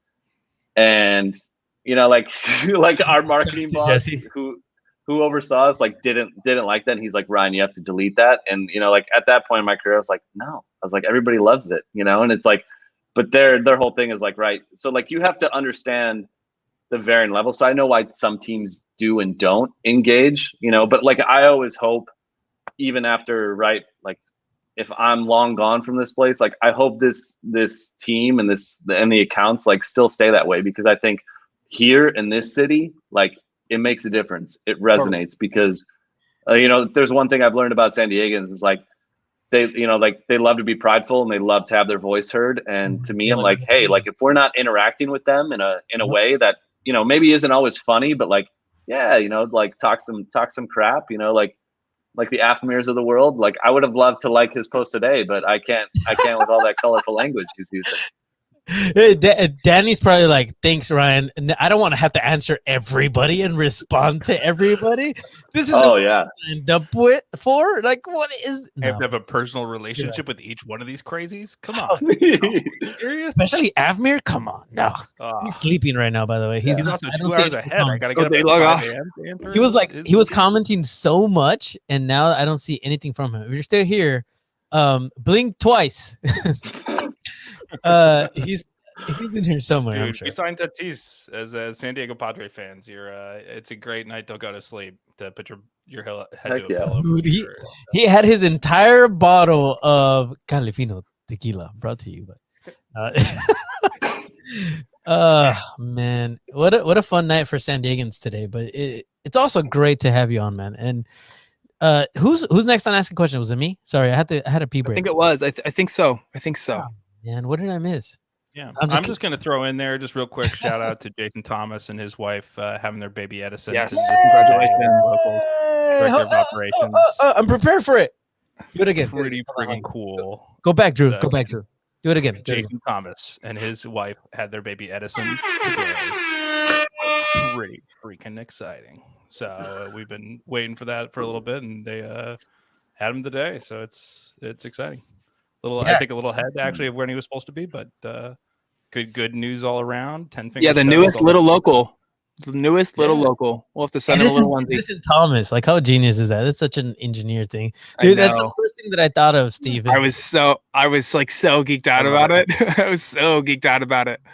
By the way, for those of you that follow me on social media and that know that I drank a Black Tuesday on my own, it was because of Jason Thomas. So shout out to Jason Thomas and getting me drunk. And also, more importantly, yeah, the Black Tuesday a few episodes ago was brought to you by the father of the baby today. So if you liked or disliked, you can thank Jason. If you started hearing Jerry stumble over his words, that was Jason's fault. So yet another question from our director of philanthropy, Tom. What are some key parts to communicating via socials to our many diverse communities, demographics, and languages? What's your strategy there? I think that's developing. So a little bit of what we touched on, I would say back in June when we were doing the restart that I wish we kind of kept continuing was doing just straight Spanish content. Like we did a Spanish interview with Irvin Parra before the season. I think we shared it to Twitter, we shared it to Facebook, but like that on Facebook overperformed our English posts, So I think obviously that's something that we really want to lean into more, and we have the people to do it. Jesse is bilingual and is awesome, right? He has a broadcasting background, so it's like those are things we can keep doing. I think you saw it with the pre and post game shows too. We kind of got to we had to work through some kinks on some of those, but like we started to introduce it. I think the other thing was Pete Thurston had this conversation with me too, where like he was saying like, hey, the soccer content's great, but like let's showcase more of San Diego. And at first I was kind of like, aren't we? But then like I pull myself out and I go like, we can do more. So like there's like I teased on the Loyal account that we have a lot of San Diego flavor for player announcements coming up, and I think we have six players that are still going to be announced that have San Diego roots, and 2 of those I was able to film, one of which I was in their house. Their mom was cooking lunch for all of us. Like I think we're gonna start seeing a little bit more of that. It's easier to do, I would say, in the preseason, because I think out of respect for, like, at least when you play it on the soccer side, like it's tough to do it with a guy that maybe isn't making an 18. And that's something that I have to also respect. If the guy's like, hey Ryan, I would love to, but like I'm not playing, so like I don't feel that great about it. There's a lot of community initiatives that so many people in our front office have been working really hard on the last 3 months that really kind of, go into the military aspect, go into, like even south of the border stuff. So I think you're going to see it. I think the one thing that, there's a lot of pressure internally for us to kind of like get these things out there and have them. And I think, what I tell a lot of people is like, hey, I know we're putting the pressure on ourselves to do it, but like, let's just make sure like it's good and it has the impact that we all want. Cause I know we want it to have an impact. We know we want to be other places. I think from my standpoint, doing the, shout out to Travis for designing the Leal shirt, for Dia de los Muertos. Always shouts to Travis. Always. Hey, good. Yeah. Too, Yes. That was good. Half our podcast. Thank you. So like but like something that we learned is, when Irvin Parra was announced, we went to Chicano Park, and his Mexican roots, he wanted to go there. So I thought like, hey, for that shirt launch, let's go back there. And we had a fan just kind of call attention to like, hey, that's great that you're going there, but like, what are you doing for that community? And to me, I'm like, hey, I don't mind the call outs. Like, I know a lot of people go like, oh, hey, like that's not the way to do it. And I'm like, hey, with digital, it's like there's no right or wrong way to do it. Like you're just being called out, and I guess for me, like wanting to shoot there, like, and I went there the day before. Yeah, it's great feedback. And for me, I'll say about there specifically. Go ahead, Ryan, and then I'll finish. No, I was just gonna say, like for me, I love showcasing that area of San Diego because I feel like, right, as a white guy, like I'm sure there's plenty of white people in San Diego that have no idea about Chicano Park and the beauty of it and the stories behind it. And we were there, we were really respectful. And we would even like when we were there with Austin and Charlie, like there were people coming up to us, like telling us about the paintings there. And for somebody like Charlie Adams, who's from, like across the pond, it's like he would have never had that experience if not for going there. And to me, like we're better off for him experiencing that part of San Diego and for other people seeing that we're showcasing that. And that's where I was. But like, it's also not wrong. Should we be doing something for that area? Absolutely. And, Jesse Beltran, shouts out to him. We did a donation for, I believe, the food bank, in that area in Barrio Logan. But, like that doesn't mean that, hey, wash our hands, we did something, we're done. Like, I think the community initiatives that our front office is working on are very very much like wanting to be like in it, not just doing these one-off, okay, we worked with you, now we're moving on to the next thing. So, but that's a lot of pressure. I think even the flip side of that is really rad that like Charlie doing that stuff in Chicano Park, like doesn't he feel more ingrained in the community than he feels better putting that crest on when he puts the kit on to represent San Diego, right? So like it benefits everybody for everybody to get more involved in all the different aspects of what San Diego represents because it's so diverse. It's insane. Yeah. No, what I was going to say about Chicano Park specifically, was that the club and these guys, they are talking about doing something possibly in Chicano Park that might be very, very special as well. So the club is not done there. They are definitely investigating and trying to work there. And I think Landon's speaking to the Chicano Council of San Diego as well shortly, soon. So there's a lot of ongoing development there to try and not just talk, and shoot there and show, but also try and ingrain and find a way to make what is a sport that is very close to Chicano people, something, Jerry, I'll let you kind of go after this, but the sport that's really important there that have a home in the park as well, where there's basketball courts and other courts, but trying to find other space for that too. So the club is definitely involved, and there's conversations ongoing and a lot of different stuff. As somebody who's seen what that park can do to bring people in who haven't been there before, it's pretty special. 100%. And I have to say that as the I guess as the token brown guy of the show, that Resident Chicano, it's just really important for us to understand that, first of all, there's a big community that hasn't really been reached. I think that the club knows it, and Duolingo, that's a start for you white people. Can I get goalie lessons from Tony too? If I get Spanish lessons? Spanish and goalie lessons. Ryan.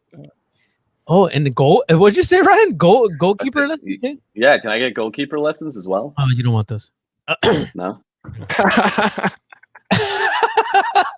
Shout out to our buddies. Shout out to Two Balls and a Mic. Yeah. Chivas and Tony over at Two Balls and a Mic. We love you guys.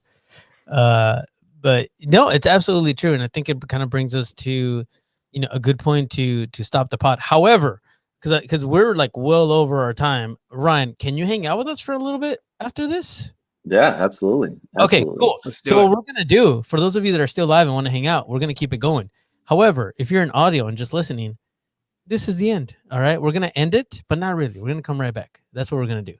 So you're going to see us not really leave the screen. I'm just going to basically say goodbye to everybody, and that's it. So if you're still here, hang out. We're still going to keep it going.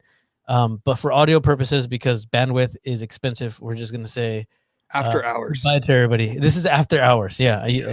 I've done this before. Yes, you have. But no, man, we really appreciate you hanging out with us. Last time I gave everybody a last thought. I'm not going to do that this time because you guys took too darn long. Like 20 minutes.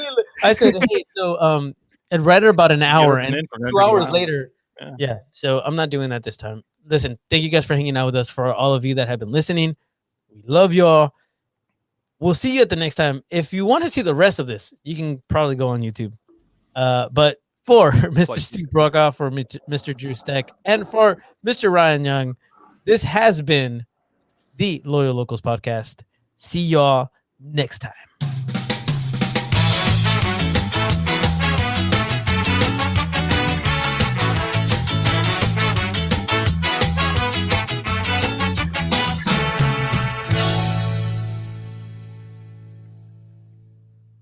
It has the. Mm-hmm. It's got the I saw hone the in there. Milwaukee. I saw the Milwaukee. That was it. Yeah, there's the hone in there. Yeah, no one knows. Okay. No one knows that we just ended the podcast, except for us that are still here. How many people are watching right Did now? somebody hit not record? Live. Yeah, that's me. Okay. I'm good. I have all the audio. Jerry's got the podcast out, so we're live on YouTube, and this will stay up on YouTube. So Yulen. All right, now we're Embarrassing. really gonna start just speaking in Spanish because Go for Yeah. it, Jerry.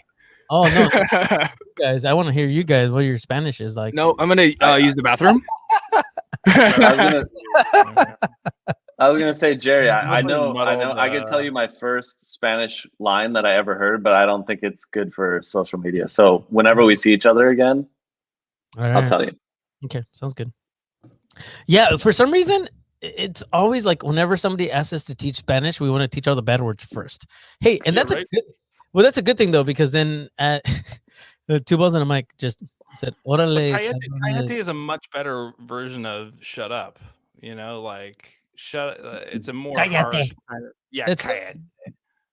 I don't. It's not like cayenne pepper, dude. It's cállate. Cállate.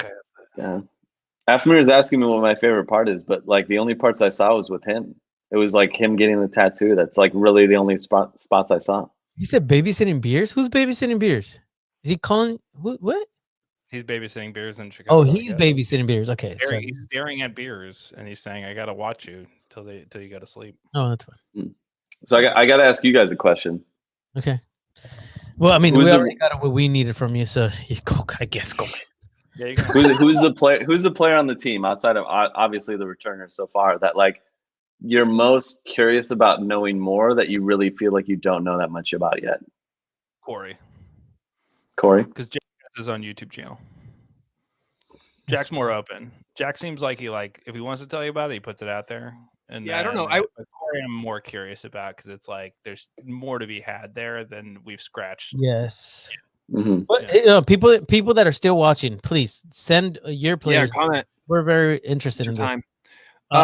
Can I just really quick say that I'm still trying to figure out why. God, I don't want to say his name. BS is still here. That's how I'm gonna get around it. All right, but we'll see. We'll find out. You said some nice things about him today, so maybe there's a few of us that are still trying to figure out what the coach is seeing him. You know. Ben. Okay, fine. Yeah, I said BS, but okay. Okay, so the only thing I will say, especially for Ben, and mind you, I'm comparing like a workout last year to workout this year, and I know that's not game. Yeah. But I think Ben knows there was a lot of like questions of like, hey, what's the hype on Ben? But like, he was playing hurt last year. That's why he didn't make the team initially, came back. And I know that's no excuse, but like he looks very different this year. Like I saw him today working out and it was like, oh, that's the Ben Spencer we've been talking about, right? Like that's the one that I feel like everybody, saw maybe a little bit of that Phoenix Rising when he was there. So I think that's a really, really good thing. Cause I agree. players talk and everything. And I think there was a concern too, like before Nikki was announced, like, hey, like we need some more strikers, right? We have Corey, we have, like, I don't know exactly where Toomey's going to play this year, but like, that was a fair question, I think, for a lot of fans. Yeah. Yeah, I would say the person that Jerry put me on the spot about saying his name, so I'm going to put Jerry on the spot. Thomas Vai, what? Like, Jerry? Zili. Yeah, I mean, he just seems like the kind of quiet guy. So I if can tell. like everybody's saying Corey Herzog, and like he did that interview on the Unnamed Soccer Podcast. Shouts to those guys, and like I think he's gonna probably express himself plenty through the year. But it seems like Thomas is kind of a quiet guy. So whatever you can pull out of him, I think would be best. Like, that'd be dope. You know, like get to know him a little bit better. Yeah, and he, to be honest, like so talking to him through WhatsApp just to get the videos of like him just saying hi to the fans, like yeah. So easy to deal with. Actually, when I was in Fresno, I forgot the guy's name, but he plays for Pittsburgh Riverhounds. He's been there 3 years. And I just asked him, I said, hey, give me the lowdown on Thomas. And he goes, probably the nicest individual you'll ever meet. Like everybody always loves him. Right. You know, like they were really, really bummed. They're like, you've stolen 2 of our best players away. And I know for Joe, like injury wise, like it didn't work out, but I think Thomas is, you know, Thomas is a very versatile guy. Like I keep asking Nate and Landon, I'm like, where's he going to play? And they're like, we could play him just about anywhere. Cool. Oh, we stole your players. Freaking pay them properly, you jerks. All right, whatever. No, it's Thomas Vaya con Dios. Thank you, Tom. That's how. Con Dios. Oh, wait. Hold on. I like this. Thomas Vaya con Dios. Some players in the Galaxy game. Goes with God. Yeah, so there's a comment from some players, 2 balls through us up, that the Galaxy game, the E3 cited that the loyal photographer not keeping his mouth shut. Have you heard this? And is there any rumor? Oh, we really getting into this? No. So I can dive into the story. Speaking of you becoming a San Diego and becoming ingrained here. Yeah. So after the Galaxy game, and I'm guessing the broadcast shut off at this point. So most of our team had left the field, and I was hanging around because I think I was waiting to get a video with Landon just to kind of get his memories of like being on that pitch and coming back. And all of a sudden I look out of the corner of my eye, and I guess I'll rewind. So the game ends, guys are high-fiving and everything. And I see, you know, a lot of guys, you know, they're talking crap. And I think it was Augustus Williams, or what was his name? He was their striker for Galaxy 2. Yeah. Okay. And, you know, he was just, you know, like he was just chirping. And nobody was really listening. And when I said, hey, man, I said, it's easy to talk smack when like you're walking away, you know, and I wasn't trying to start anything, but like, you know, and should I say that? Maybe not, you know, but like, it was just kind of like, hey, man, like chill out. Like nobody's trying to start anything. And then I look out of the corner of my eye about 5 minutes later, everybody's pretty much off the field. Almost our entire team's gone in the locker room. And I see Rubio, and he's surrounded by the entire Galaxy team because he went to go confront the guy that called Elijah, you know, the N-word. And I'm looking around, and mind you, that we can go into a Phoenix story too from the previous week. So I was hesitant to go over there, and I grabbed Rubio because it was getting really heated. And I put my arms around Rubio, and I was like, hey man, like this isn't going to be good for you. Like, you know, so it was like a calming situation. But when it comes to like, oh, the loyal photographer, you know, like same thing in Phoenix, like, you know, the passion probably boiled over for me. So I remember I screamed like, hell yeah, when we won, but it wasn't directed at their supporters, but I was right by their supporters. So I understood why they took offense to it. But right there, you know, they started yelling expletives at me, like wanting to fight me, you know, telling me to come over there. And, you know, I grew up a wrestling fan. So, you know, I just did the Hulk Hogan kind of like hand to the ear thing. And I think, you know, I only had maybe 2 fingers there. So they thought I was flipping them off. And I wasn't, you know, so like they took to Twitter, they were like, oh, you were flipping us off. And it was like, I wasn't flipping you off, you know, but like, you know, and then like that boiled over to like 10 minutes later, I'm walking off the pitch with Jack Metcalf and Emra Clementa, and there was 2 of their supporters came around and tried to jump the guardrail to fight us. And it was like, what's going on? Like, guys, like I get it. But like, this is also my introduction to soccer and seeing how passionate fans are. This is how I heard that. This is how I heard that story, right? And I was like, we had just beat the Galaxy, and this player, I mean, Augustine Williams, number 48 from the Galaxy or whatever, he's only 20, doesn't know what he's doing from Sierra Leone. He comes in and he's just opening his mouth and talking. He is our great, fantastic player Rubio Rubin. I had to hold him back. He could have just ended his career. So thanks to me, he's now playing at Real Salt Lake in the MLS. The end. Yeah. Was that good? There you go. That was good. But I think I had to talk about this to my higher ups because obviously they see this on Twitter, especially the Phoenix thing, and they're like, Ryan, like, what the heck happened? What did you do, man? Yeah. So I said from like the get go, like I told Danny Miller, our incoming like other social guy, and I was like, hey man, you might have to be my bodyguard when we go to Phoenix next year because they're not going to like you too much. We got you, bro. Yeah. We got you. We'll make it. We're gonna make the trip. We're gonna make the trip this year. Oh yeah. So after that whole conversation, okay, so obviously we don't like Phoenix. There's a few people on social media that we can have conversations with that are great to interact with, but then there's other people that are just not very nice. I've muted half of Phoenix right. And so we've built already this relationship with Phoenix, and going into it, especially obviously this is coming from your communication. I like you, Danny. I like you. He knows what's up. Coming from your as your communications director of the locals, it's something that I have to very much watch because sometimes I want to say things, even on my personal, it shouldn't matter. I should be able to say things, but then how it comes off and how I represent this group in general is very important to me and to all of us. And so I think that's, that was very nice of the way that you approached it, Ryan. But I also know that if you're in the heat of the moment, it's very difficult sometimes to hold that kind of stuff back. And Phoenix fans don't make it very easy on any of us, at all. Take the high road into Phoenix. I mean, we come from the mountains. Well, I've had friends that tell me, and this is just the way that you have to face it and look at it and take it, is when they go low, we go high, right? When they try to, say some stuff, we just go high. Yeah. No, I mean, I saw that. Hold on. Afmir, what is this? Drew, can you throw that up there real quick? Because I want to just stomp this right now. He's been drinking, and I don't appreciate this. Jerry is too LA. Afmir, come on, check yourself, bro. You got to keep an eye on Jerry. Okay, I'm in San Diego. Afmir, where are you at, bro? Oh. Yeah. End of story. All right, keep going. Thank you. Yeah. But no, like to me, it was a good intro to like the passion, right? That's at this level, right? Like I know we've talked about.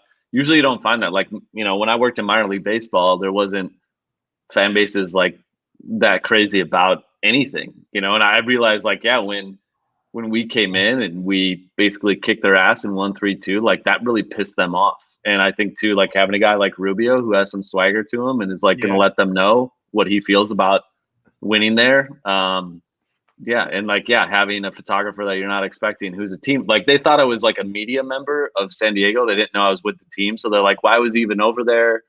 All this stuff. And it's like, it probably got the best of my emotions. I could probably manage them better going forward. But in the moment, it was like, that was the biggest win of our career. And like, if you're going to yell the things you were yelling at me, like, I'm not going to roll over. So it just means that's what I mean. I remember behind the thing is real, right? That's what we all want to hear. I remember that match specifically, and I was watching. And I think Jerry, you got called into work or something, so I was managing the locals account, and I remember seeing that "Kill Their Will" sign behind the goal, and we were up like 3-1 or 3-0 or something like that. And I just remember tweeting like, the SpongeBob meme where you do like every other capital letter, and I tweeted that, and the fucking oh my god, the comments on the tweet were like unreal, and I was like, yeah, Phoenix this is gonna be fun next year. Well, it's interesting because we talked to the club too, and we get so many comments like, who's your rival? And like, although I feel like you guys at the club have everybody picks Phoenix as the rival, like I don't feel like it's appropriate because we haven't had that opportunity. We haven't had the experience that you had. You know what I mean? Like we had one match, and that was with Vegas. Like we didn't have a match against Phoenix to go to, and they can come to San Diego. Like we didn't have that experience. But man, I remember that tweet on social. That was a pretty fun little 5 to 10 minutes there. I was gonna say, like, they need to earn that. All right. Yeah, like, good point. Phoenix needs to earn being our rivals. How about Phoenix? Yeah, earn that. No, I don't know. No, that's well said. I agree. I think that's totally well said.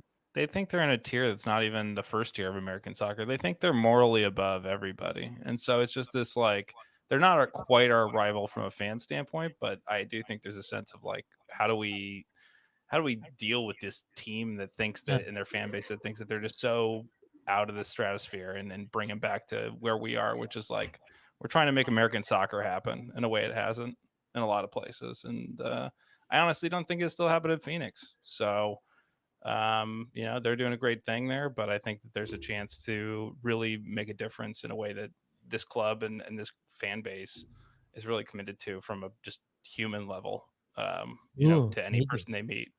That I think is pretty cool. Yeah. I will say something I've noticed, and I think something that our team is very aware of going into this year is like, there's a huge target already that was on our back, because of Landon, and I think the way that like our front office has a lot of people that like have been some really awesome places. So I think there's a little glitz and glam to Loyal that maybe isn't some other places. I think New Mexico United is a team that like probably has similar kind of like energy and like what they've done really good stuff, but it's kind of rare at the USL level, at least in the Western Conference. And talking about Phoenix, I guess specifically, like there's even a player from there that's even said, and I don't want to like start anything, but it's like, when you have that energy with your supporters group, it kind of can like borderline be a little toxic, and not be something that's like very embraced by the team. And I think that's something we've been very like well aware of and want to make a difference here, is like, we don't want that to be a very like negative energy kind of feel, which, like is a kudos to you guys. And I say that because I don't think a lot of times you guys get paid your due, or I know like, another supporters group that's, I talked to Ricardo and they're, slowly making their way of, Chavos to Loyal. Mm-hmm. Like, I think that's a good thing, is like, and I think too, like having the context of you guys and then seeing other supporters groups, like when we played OC and their fans were outside the gates, like the stuff they were yelling was just like, it was just taking it way too far. Like it wasn't like, you can talk smack. Like I love that stuff. Like I love that energy, but like when it gets like super disrespectful, it's like, yo, really? Like we're going to say that stuff? Yeah. I mean, you got to keep it respectful, right? Like you represent your city when you're doing that kind of stuff. And I'm not about that. I mean, we had the chance, and I know some of our members and some fans were outside, USD Stadium when we were playing at home. And that's not something that I wanted to do or promote, especially because, number one, the pandemic, number two, we couldn't, that's not like what we promised our members. Like that's not the experience that we offered. Right. So that's to just wait it out and see what's going on from there. When they go low, we go high. Yes. Keep that in mind. People that are still here, those of you that are still here almost 2 hours in, you're here for the right reasons. I love y'all. I will say, hey, I do want to call out, like, shout out to Carrie. Yes. I got to meet her when I came here.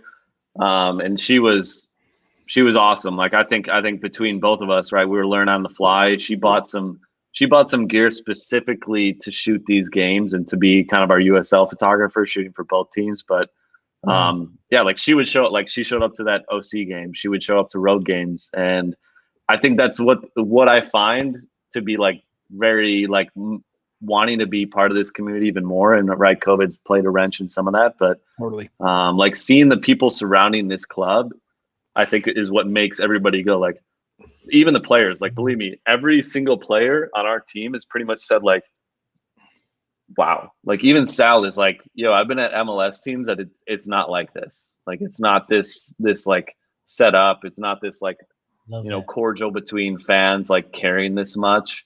So I think that's what I try to like resonate with you guys sometimes. It's like, I think especially with the way we're not able to come together as a community a lot in the way we probably would want to, is like the impact that you guys have is major. And we're right. We've all probably daydreamed like, hey, if we would have had fans all season, like imagine what that last game against Phoenix at home would have felt like. That that would have been insane. And even, like I forgot what returning player said this, but he's like, you know, like USD is going to be the hardest place to play. You know, like if we can get 6,000 fans out to the first game, like imagine what we can get, you know, for like a really, really big match. Consistently. I'm like wide awake now after you said that. Let's go. That's awesome. Carrie, you said that game was awesome? No, you're awesome. Also,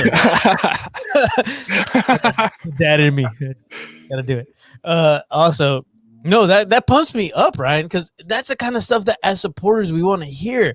Because everybody that's on still now and is listening and has invested not just money, but you know, their time into letting us into their ear and listening to what we're saying. You are all a part of making this grow and making this like such a special thing.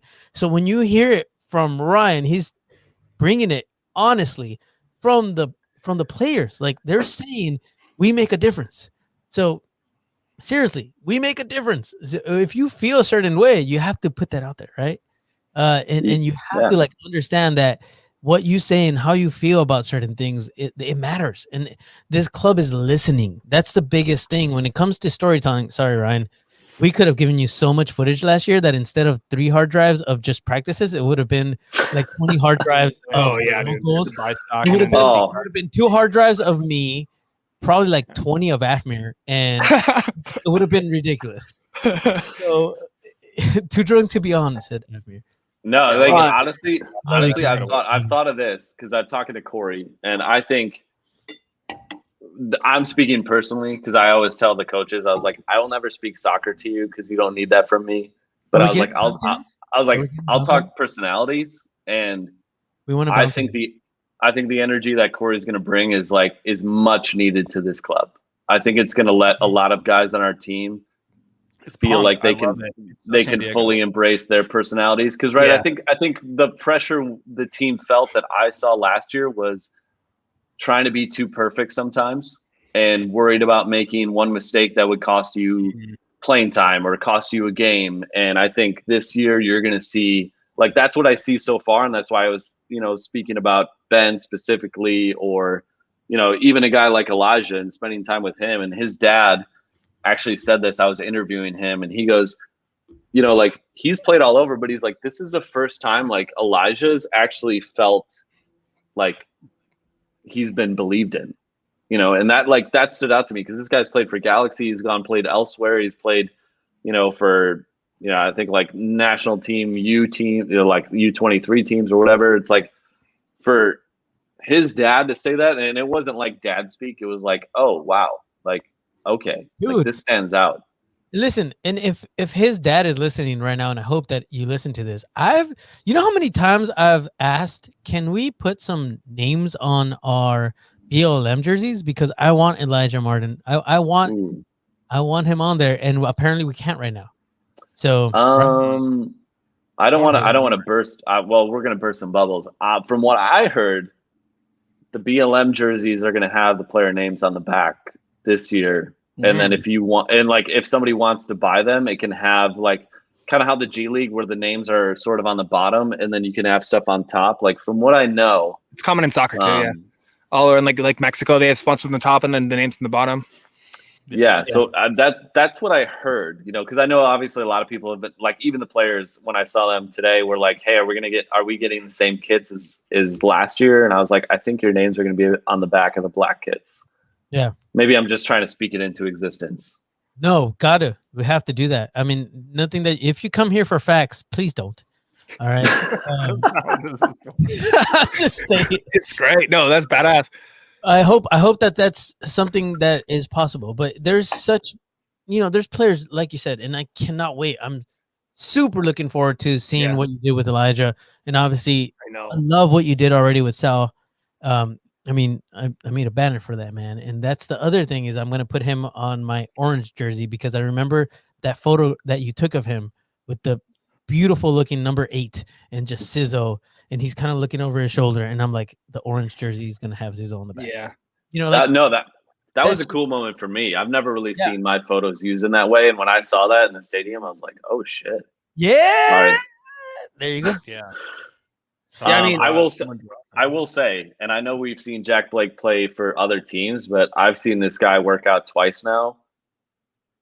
this guy's like on another level. Like I would say, you know, like same in the kind of like the frame of like when you saw Guido play, and it was like, oh, he's different. You know, like same with like Rubio, he's different. Like Jack Blake's different. Like this guy is going to add something to this team that I feel like, you know, it's no knock on any guy we had or do have, but it's like he just adds something to the team. And I think the cool thing is hearing other guys that are returners go like, we have like sort of this hierarchy of like what this team is about now, and everybody buys in, and it's not right trying to like feel each other out. It's not trying to like assert dominance. It's like we understand our roles now, and I think that was like something in the first season you can't really get yet. Yeah. And even in the grander landscape of soccer, I mentioned earlier on the podcast, like own who we are, and I feel like one club you're probably familiar with, which is Forward Madison, like they own who they are. They know they're a USL club, and they just do like crazy shit, and it works, and they love it, and they own it, and like I just kind of love that stuff. And I feel like, can I just say that real quick? Forward Madison, no one's buying the goddamn potato that you guys have on. But it's so good. It's so good. But like on that like same level, like I feel like Corey brings that like energy to the club. Like we own who we are. You know. This for like last year, I feel like it was so many like so much intensity, especially when we signed Rubin and all those guys, and like having a player who can perform, but also like he told the story on the Unnamed Soccer podcast where he was like naked in the locker room, like running around like a jackass. Like I love that kind of stuff. Like be a person, be a personality, like have fun with your teammates. You know what I mean? Like that's the kind of shit I would do. Like Steve, right now. And just because we're after hours, I'm going to go ahead and say this team right now, and just listening to Ryan explain, because he gets to see this from behind the scenes, and I already felt this way, but it's like now it almost seems too real, where I'm like, this year's team is like, welcome to Bonerville, population. It's awesome, dude. I'm so excited. No, I think, like I would say, and I was talking to Milton Blanco, who was a professional player. He's from Fresno. I know him from Fuego. And he was telling me as Elijah was working out, and he was talking to me, he goes, you guys had a lot of guys, like hey, I'll grab a coffee in the morning. I'll be nice to you. He's like, y'all need some dogs on your team, and like, it kind of, in a way I was kind of like, you're not wrong, but like, yeah. I think also we haven't seen, like just even think of the way Charlie Adams like grew throughout the year. And like, then he ends up being captain. And it's like, I saw the growth in Charlie kind of being like, he would be assertive in training, but he didn't really feel like he had a place to like actually push his voice until he got the moment to do it. And I think there's a lot of guys now. And I was telling Landon this, and I was like, I've rarely been around a team where guys are so motivated. Like when I saw E and I saw the workout he went through, like, believe me, I've like documented NBA player workouts, Denver Bronco workouts. Like, I don't know if they did. I don't think they even did it for the camera, because I know Dave at AP Fresno, where he was working out, like Elijah did a workout that I was like, yo, this is the most intense workout I've seen a guy do, and that's where I go, like that to me, that's saying something too. Yeah. And it's like, yeah, I think for all of us, like as much as I work for the team, like, believe me, I get geeked, because I go, yeah, if this team wins, if this team is like, has a more swagger to it, like that only means good things for the social, and yeah. Like that makes my job easier. So I think I get as pumped up about it as you guys do, because I see it, and like I'm lucky to see it. But yeah, I'm like, I can't wait for March 8th when we kick off training camp, because especially with the upcoming San Diegans that are going to be part of this team, and some of those kids are young, like it's like young talent that is going to come through. And I think that's the one thing. Yeah, I think that's the one thing everybody, like, especially you guys, are like, hey, like, when are we going to take advantage of the talent that's here? And, like I would be going on Saturdays during the offseason, and Nate and Tim Daniels, our other assistant coach, would be like out scouting all these youth clubs, like seeing what the talent is out there and inviting them out to things. And I think this is going to be, a long-term thing. And I think that's what Andrew Wright teased you guys with. He's like, hey, we have something big coming. And I know the Loyal Select got announced. There's a lot more to come from that. Mm-hmm. Like it's, we're going to see the faces, the people. Yeah. Exactly. But I like that to me is what's fun, you know, being around some of these kids that we're going to sign that are in the, you know, 15 to 17-year-old range. Like they're starting to feel it, especially when they're around, you know, and working out with Jack Metcalf, Charlie Adams, you know, now Jack Blake. You know, they were out at a informal workout today, and like it was like this isn't the first day of workouts. Like guys are feeling the energy. Just real quick, Avmir, he asked a question and we can't answer it on the show because we want to be able to have access to people and ask them questions and you know, have them on the podcast. And if we start like releasing some information on the show, then we get in trouble. He asked if Chavez is still on the team. Wait. That's all I have to say. Okay, next.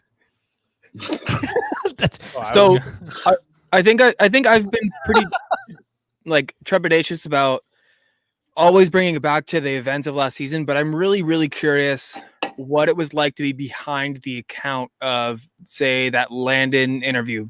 I think I just looked up 2.8 million views, something like that.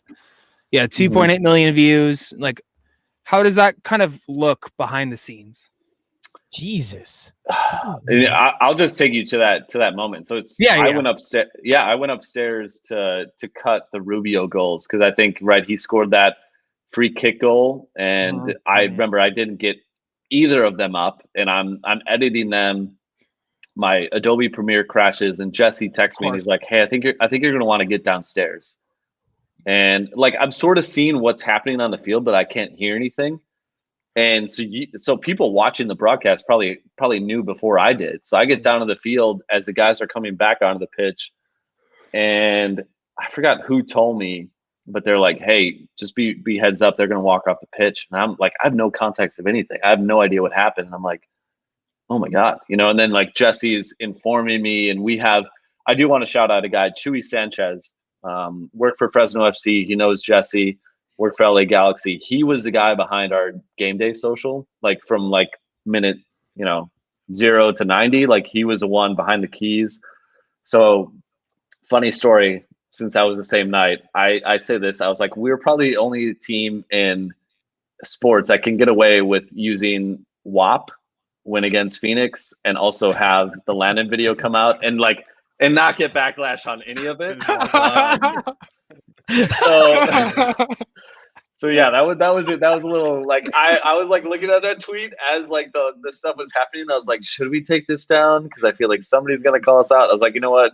Nobody's gonna pay attention to it. But yeah, I thought the same thing. But yeah, it was like the perfect moment to where like, nope, we're on to the next. Oh yeah. So it's funny. Like Jesse is, I forgot where he was, but he was obviously in the thick of like dealing with everybody contacting him. So I'm like hanging outside the locker room, and I got the photo of Colin. I'm just kind of like, I actually have an address. I think I recorded Andrew address the team, and he was just like, I just want to say how proud I am, because it was weird, right? That was the end of the season, right? Like, and I think guys were like hanging out of like, should we hang out? Do we leave? Like what do we do? And I see the Junior Fleming's statement come out, and like I've no animosity to Junior. I'm not trying to like drag him through the mud at all, but it's funny. I look back at the clips I shot since I shoot video, and him and Colin in the 10 minutes before are like going at it, like words wise. I can't hear what they're saying, but I have clips from when we played at Phoenix, and like Junior is known to talk like some pretty dirty and nasty like Colin smack talk. Mixed up, and he's not normally the guy you think would. Wait, no, he is. Yeah. No, from what I've heard, Colin also is very much. He would be there, but the way the interaction seemed weird. He would normally be there, and then he kind of bounce and go off to his position.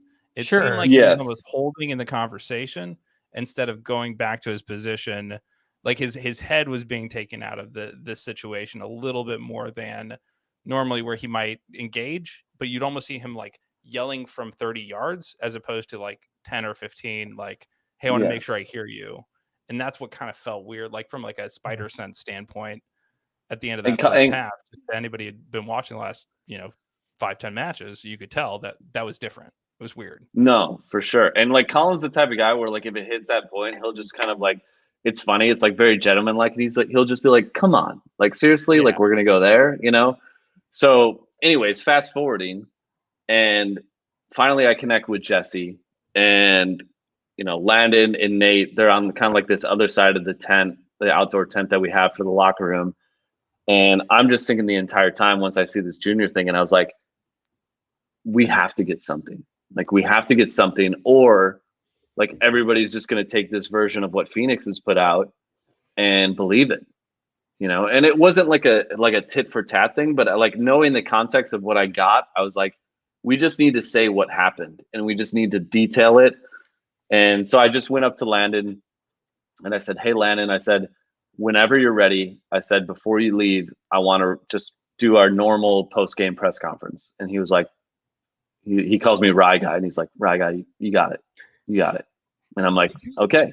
So like, any of the footage, did you listen to anything coming from the box? So anything that came from Shannon or from Jack at that point? Because that's what we got to hear. Yeah. So I on my phone, I think a fan had posted the clip, or somebody somewhere recorded it, and I was listening to it and I was getting the context, and I was like, oh wow, like this is. And I said, I think I told Jesse right away, and I was like, this is going to be big. Like, this is going to get legs, and knowing Landon, knowing everything, knowing what the team had been through. And the funny part was, like, right, if you guys remember, we had put out a lot of the previous week with Elijah. Yeah, like we had put out an interview with Landon, we had put out an interview with Elijah, Morgan, who was right there, Morgan Hackworth, that like heard it. And to us, it was like, are you serious right now? Like, this is not happening because of all that stuff that he had put up.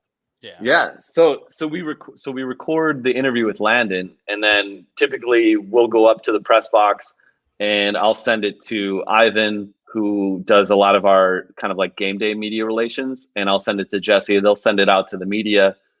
And I was like, hey, I'm just gonna clip this, and I'm just gonna put out the whole clip, right? Because like, we all know, like on Twitter, if you put out a 6-minute clip, it's probably not gonna get too many legs. But I was like, he's so calm, and he's just detailing what just happened, like went through it. And I was like, let's put out the whole clip. And Jesse was like, go for it. And I would say within 5 minutes, like this tweet was getting retweeted in England, in Ireland, and Scotland. And like, I looked at Jesse and I was like, I think it was midnight at this time. And I was like, yo, this is going to blow up. And I like already within like the first couple of minutes, it got 100 retweets. And then we left around 1 a.m. I remember like getting home, waking up at 6 a.m. and just being like, holy crap. Like, I think it had hit 1 million views by that point. And it, like I wasn't part of the conversations with the leadership where they were talking about, the statement we put out the next day. So it was weird. I was like in this limbo situation of like, wanting to get outside and like leave, but I was like, I probably can't. Like, I probably should stay by my computer. And Kate Kelly is somebody that she has her own PR agency, and she's been with the team from the get-go. And, between her and Jesse and Warren and Pete and Andrew, Landon, Ricardo too, he's involved in a lot of those things. Like, I think they crafted just a fantastic statement that like, even when I saw it, I was like, like as a social media guy that has to take this and post it, I was like, part of you wants to be involved in that. But I was like, you know what? Like, this is good. Like, we can just post this. So like, it was intense because you don't think it's going to hit the legs. And then I remember the first thing I said, I was like, we need to interview Colin. And, there was a little dichotomy of like, you want to be sensitive to Junior, you want to be sensitive to Phoenix. But also like at that point, Phoenix had not really backed down from what they initially said. So it was like, we're not going to come after you, but like, I need to show you what Colin feels. I need to show you what he's thinking. And, so we recorded that interview. I think I don't know if we did some with Landon too, but we had other pieces of the interview that we didn't end up pushing out there because we felt like the tide was turning to like a very negative place towards Junior and Phoenix. And it wasn't getting to a spot of like, right. Like we didn't want to turn it to anger. We wanted to turn it to like, let's make a solution. And I think that's where, I'm grateful for the people that are involved with us to like know when to like be like, hey, we need to ease up here. Yeah, because it's important to not like push it so hard to ruin the person's career or ruin his life, right? Like he made a mistake, and it's you have to be sensitive because making a mistake is one thing. Like, oh, I tripped and I hurt my leg, I made a mistake. Or Jerry, I'm sorry, I ran into your ankle and I stepped on it. I'm sorry, I made a mistake. Like this is much more than that. It's much more than a simple mistake. But at the same time, can't walk anymore because of you. How dare you? But at the same time, like you don't want to ruin his life, right? Like people should be able to grow, so you have to kind of ride that line. Because I remember the game before that week, the incident with Elijah. I was just watching at home, and that happened, and then it came out later. Ricardo gave me, Drew, and Jerry a call, and that happened. And then that night, I went back home. This was pre-COVID, so I had chance to or no, it wasn't, but I had the chance to go back home, and I wrote I wrote something up. But then the same night that this all happened, you were saying the statement. I remember, they walked off the pitch at halftime, and I was like at my laptop. I was like, okay, gotta have a statement. And then Jerry texts me and goes, "President, statement." And I was like, I'm on it. I promise I'm on it. I was like, I'm going, I promise. I know what to do now. No, We've gone through this already. Yeah. We just did this, Jerry. We just did this. It was just yesterday. Yeah. And at the same time, was like, "Hey, are we gonna make a statement?" We're like, "Yes, dude. We have to do this right now." It was again, man. Again, damn it. It was one of those moments where, it's tough. Yeah. For a supporters group, but at the same time, you guys did such a good job that for us, it was like we literally just have to state that we stand behind what the club did and say, hey, they're representing us exactly the way that we want to be represented at this point. That second time, it was just like, hey, guess what? Their crest is right side up, and they are representing us the right way. One of those No. Well, you know what was interesting with the Galaxy game. I remember, obviously I was in the locker room, and the mood was just it was crap, because the guys tied, but you could overhear Morgan and Elijah talking, and then Charlie overheard what was happening. He was like, "Wait, what happened?" So that whole thing didn't come out, and then our coaching staff and some of the players went over to Galaxy's locker room area, and I remember even I think it was Guido, and Guido's like, "You're gonna want to come out here and bring your camera," and I was like, "Oh boy." A player never comes and is like, "Hey, bring your camera," willingly. Shout out so that was a little intense, because I think Galaxy was trying to talk it down, and I don't think they fully knew what was going on. So it's not any shade to them, but it was. I had never been through anything like that. I don't think anybody experienced anything like that. The 2 weeks, and I think the mental toll for everybody. And I think the only thing I want to mention is, we've heard a lot of oh, now you're going to be this team, and oh, now you're soft or whatever. And you know what? I think guys like Elijah, I talked to him, and I talked to his dad, and I actually asked his dad, and I said, "Did you call Elijah after that game?" And he goes, "No." And it was sort of surprising and eye-opening, but he was just like, we've talked about this, and his dad grew up in West Fresno, which is kind of a rough neighborhood in Fresno. And he was just like, it's nothing that we don't already know how to deal with. Yeah. And he's like, I trusted my son. And I remember asking both his mom and dad, I was like, at what point do you feel like you don't even need to talk to your son because you know how he's going to be able to deal with it? And same thing with Colin. Colin, if you I've never really mentioned it to Colin, but I feel like I know him well enough where if you would mention it, he'd be like, oh, oh, it's that's way in the past. We're so far forward. And I feel like if a player would come up to him in the game and be like, oh, you're soft, or say something to try to get under his skin, he'd just smile, he'd laugh it off. And so I think, for people that are worried, oh, hey, are we going to be that team that's too soft? It's believe me, that between that and the guys Corey coming in and the other guys that are on this club, it's not going to happen. No, you asked Elijah's dad, did you call him? And he said, have you seen his abs?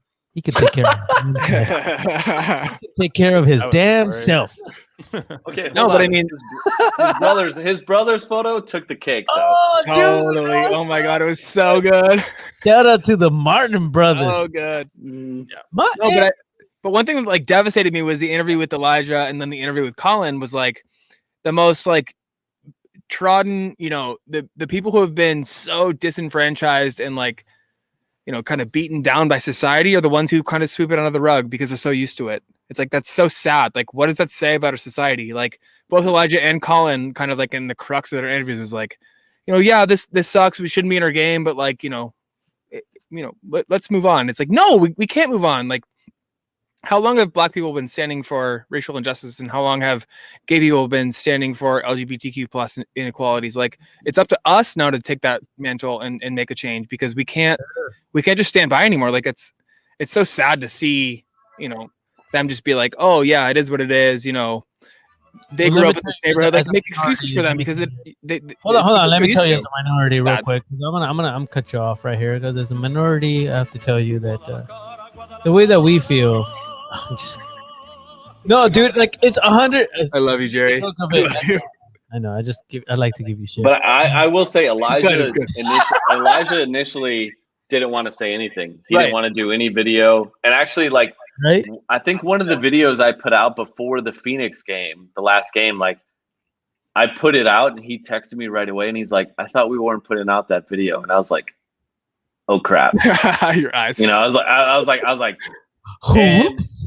yeah. And I think for him, it was like, right, like kind of in a situation of like, I don't know how much I want to keep like calling attention to it. Cause he's like, you know, I talked to the dude and he was like, he apologized. He's like, so I don't want to keep like dragging him through. I was like, hey, you're not dragging him through the mud. I was like, honestly, this is not so much about him, because, you know, there was even talk to bring him to a training, you know, like that, like forget what the guy's name was, the Galaxy kid, but like they were going to bring him down because I think that's what this club is about, is like, it's not dragging people through mud. I mean, it's the same thing, right? When you saw Birmingham sign Junior Fleming's, like there was a statement from Colin and Landon. I actually didn't know any of that. And all of a sudden the Birmingham PR guy was like, hey, we're putting this out. And I was like, wow. I was like, but I'm not surprised. Like, cause that's just who Landon and I think Colin and Elijah are. Like they're more about the education than they are, you know, like the like whole cancel culture that's going on. Yeah. That's the tough part of everything that goes on right now, is the cancel culture part of it, where you don't even care. At one point you make a mistake and the people that are attacking you don't even care to get the full story. And it's really tough, because there's always going to be a other side to the story, and there's always going to be a different approach to the way that, you know, things happened. And when you're looking at what happened, it's just crazy that it happened so quickly, right? With Galaxy 2, and then all of a sudden with Phoenix. Now you see We were Phoenix processing one when the second one happened. Yeah, we're still trying to process it and like trying to figure out like, hey, what exactly is going on here. You on the social media side, you have to like dissect it and formulate it into make sure that you're telling the truth. I mean, from the beginning of this podcast, we were talking about how your mentality is we have to put it out there. We have to be honest. I think that's the perfect word for it, is we have to be honest. And the other word I would say is transparent. And for what the club is doing as a whole, I can tell you from my experience and with everything that I have done, and Stephen Drew and I have had this conversation before, where we believe that you guys are as transparent as you need to be with us, but you're really more transparent than you need to be. And that is a blessing. That is a good thing, because then we understand where everybody is at, right? Like there's so many moving parts in all of this, and trying to grow this into to feel a part of this. I think that's the main goal at the end of the day, is like, this is ours. There's an ownership to this. We own this club. We need to have that transparency to feel like we're a part of that. Right, Drew? Yeah. Keep it 100. Like they're literally, like, you guys There are you always go. keeping it, as Jerry's saying, like, it's not just like, hey, as an organization, here's our duty to let you know, as people who really care about us and are invested in us with your time and your money. Yeah. It's beyond that. It's keeping it 100 to the sense of like, hey, we really want to tell you this is what's up. Here's how we feel. And sometimes it's oversharing to the point of like, hey, like from a supporter's angle, like we didn't know we'd have to deal with this overshare today and people jumping on this item, but we're so glad you did, because it always brings us in as humans to say there's a human element behind this, and there's a sense of like that humanity that when you've been, as Steve said, I think previously, staring at screens so much, you can tell what's human and what's not, and it just sticks out like a sore thumb in a great way, like. And a non-sore thumb, a beautiful a thumb that feels great. I don't know what the analogy is there, but like it feels incredible. Like it just knows like, hey, somebody sees you and they value you and they know what you think. And that to me is like what's special about this so far, is that it's not just saying, hey, we know what you're talking about. We also want to answer the same question you want to answer, and we're annoyed that we can't answer it, or here's the best answer we can't give. Either way. And I think that, and it's honest. It's not, we want to give you we want to give you a more of an answer, but even then, sometimes with players, we can't tell you, because it'll be better on Tuesday or Wednesday when we have that full video or we have everything ready to go. And Nate and Landon say we can, because the contracts and everything's ready to go. You know, it's where it's got to be. And I think that's what's been beautiful, is just that teamwork from not only within the organization, but within the fan base, to just kind of reach out and have those touch points with people to remain human, remain open. There's no firewalls to this club. It's completely down. That's a good way to look at it. I love that. But also, I need to remind you before we call it, because literally you've been just amazing with your time. We're already going for 2 hours and 30 minutes almost. Travis said, whoa, Jerry. I'm not, dude, this is what I do. Like, I talk. I don't know what you're talking about. I don't know why you're trying to. Literally, director of communications. What's wrong? But what I wanted to say. Stop drawing, Travis. Just kidding. Well, I can't even talk anymore, though. I probably should stop. So thank you, Travis. No, go ahead. But what I wanted to bring up, Brian, is that you have us. If you ever need me to. Like, let's say that Nikki Jackson announcement with the Colorado Rapids jersey. I mean, if you need me to throw a Loyo jersey on our player signings, please just hit me up, dude. I'm pretty cheap, especially right now. I don't know if you heard, but I was laid off, so I don't have a lot of work. And so, if there's ever any player announcements, you just need me to put Neymar with the Loyo jersey. I mean, Ronaldinho on a jersey with the Loyo jersey. Shout out Ricardo. It just like, let me know, dude. I'm here for you. Can I tell you my Neymar story real quick? Because I met him. Please, oh my god. What? Ooh. You met him? All right. The real one or a Las Vegas? No, the real one. The real one. So I was working for the New York Mets 2016. And I, like when I'm working for a team, it's like Nate Miller loves, because like I watch so much soccer now that I'm like texting him. And I think when like the bubble was going on, I was watching like a Montreal versus whatever game. And he's like, why are you watching that game? But like he also loves it because I'm watching so much soccer. Like whatever sport I'm working for, I just like I'm in that like rabbit hole. So, like I've worked for baseball for the last 4 years. And my boss goes, hey, Neymar's coming to Citi Field. And do you mind kind of being his escort, getting some content? Mind you, I have zero clue who Neymar is. Zero clue. And I text my friend, Jen Rose from Fresno, who's like big into soccer. I go, hey, do you know who Neymar is? And she's like, yeah, he's probably the most popular soccer player in the world right now. And I was like, oh, I've been hanging out with him for like the last 30 minutes. What? And she's like losing her mind. Like, are you kidding me? She's like, you are wasting like a hangout with Neymar right now. And like, I think Neymar and his whole posse loved it, because I had zero clue. Like even his like manager was like, he was like, so you've never watched Neymar play? And I was like, I was like, no, at all. I was like, I think he was playing for Paris Saint-Germain. And I was like, when I've actually been to a match there, but that was when Beckham played for them. So like I had context of who the club was, but I didn't know Neymar was playing or who he was. But yeah, so I hung out with Neymar for like an hour and a half. No idea who he was. Ryan was like, with those measly legs. Look at those. He's a professional athlete. Okay. But he came up. Whatever. He did come up in like 3 or 4 years from like Barcelona. Like, hey, he's coming up to like the best player in the world within that ascendancy of those years. So it is really funny that you met him like right at that apex of like right when he hit that. Yeah. It's so funny because it is he came there fast. He was, I think I was when I knew it was in Mexico and I saw him on chips. Like on Frito-Lay's chips, and I was like, okay, Neymar made it. Wait, what? Yeah, not on the Wheaties box anymore. It's not about the Wheaties box. You were in Mexico, and yeah, I was over in the eastern near Yucatan. Some on vacation. On vacation. Oh, gotcha. Okay. That was like when I saw him crossing over. I was like, Neymar is breaking through. He's becoming mainstream. Dude. Yes. Yeah, that was. Yeah. Yep.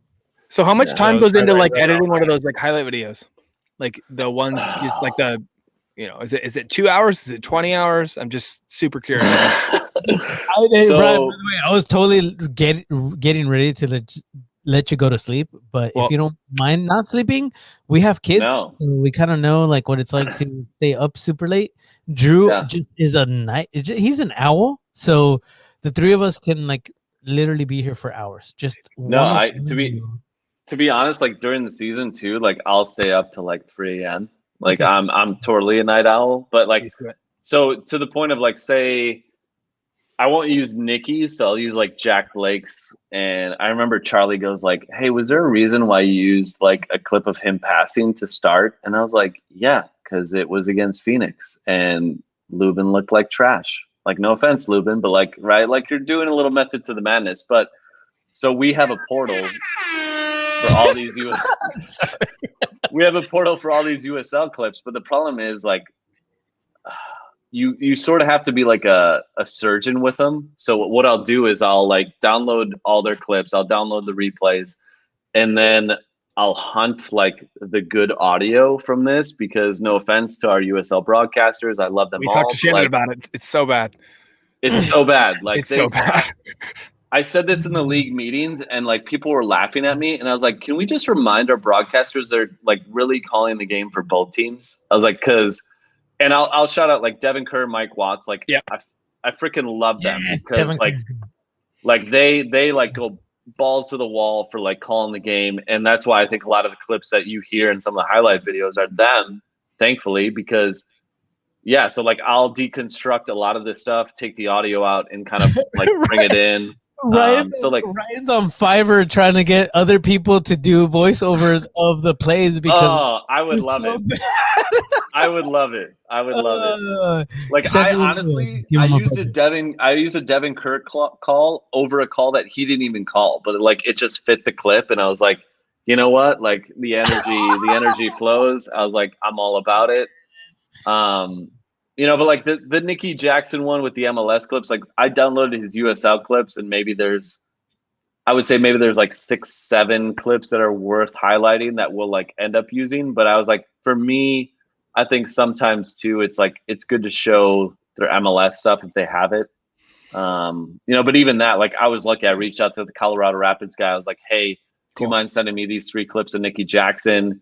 He sent them with both their radio call and their TV call. And I was like, oh my God, like that is heaven to me because right at this level, you just don't have that high quality of stuff. And that's also a reason why I'll tend to shoot video during games because my goal was never to miss a goal. And I missed the Rubio goal in extra time at Phoenix because I didn't think he was going to score. But and he reminded me of that. But I think that's a fun part. Like I remember Jack Cronin, our play-by-play guy, when I think I put out the first kind of like a replay video, I think of a Phoenix or a Vegas game, and I just like used footage I shot and used him and Shannon over the clips. And I remember he was just like, "This is so cool! Like, thank you! Like, I appreciate this." And I was like, "No," I was like, "To me, this just gives energy and life to something that otherwise, like, right? Like, there's so many highlight videos you see on Twitter that you just kind of scroll past. And I'm not saying everybody is stopping on all the videos we put out because I know they're not. But like, I'm hoping that if you do, like, you're kind of like feeling something extra, or you're feeling that there was effort put into the video. So." I don't want to say how long I spent on these videos because It's you a know, lot. like it's not my forte. So it can be slow. Like even the video I'm working on right now with the player, Wow. and I'll give you one other dime for the people that have hung on for 2.5 hours. We're announcing a goalkeeper tomorrow. Ooh. Ooh, yeah. Ooh. All right. And like I've probably worked on this video for off and on like 2.5 weeks. Oh, I know who it is too. Of course you do, Jerry. I was Of course you gonna do. say You this know is the fucking hard everything. part. This But is the hard Ryan, part if because I somebody- know you guys get details, or like I don't I know. love People- them to death. Ricardo comment, and though. Pete. I love Ricardo and Pete. If you're listening still, I love you guys. But like those guys love to share information. And you know what? Like in a way, I've embraced it because I feel like when when you guys know about it, like it almost creates more energy because you guys Yeah. always share it. So like I appreciate that. And Well, we've the one person who really shares information is Warren after a few beers. That guy will tell you He anything brings his after a own few beers. backpack full of If beer. he has a backpack on him, probably a good It's time Mary to talk to Poppins. him. It's Mary Stuff. Poppins verse, but with beers. Which Yeah. I don't know if there's anything better, but yeah, that's how Oh, I roll. so- So it is Name mean, her. that- keep lips on those guys for sure.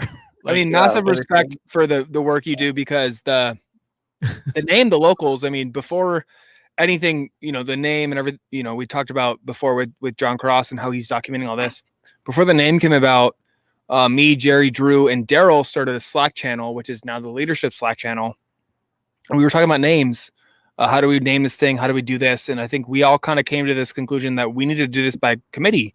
You know, we can't come out and just be like, oh, we are the locals. We are, you know, the Sharks. Like, we can't just be like, we are this. Like, we want to give everybody an input because what if John Cross showed up and was like, oh my God, that name's amazing. Like, who are we to just dictate what the name is? And so we had this idea, but I've had the name The Locals for a long, long time, kind of just in my back pocket. I thought of it, you know, a couple years ago for like a prospective future supporters group.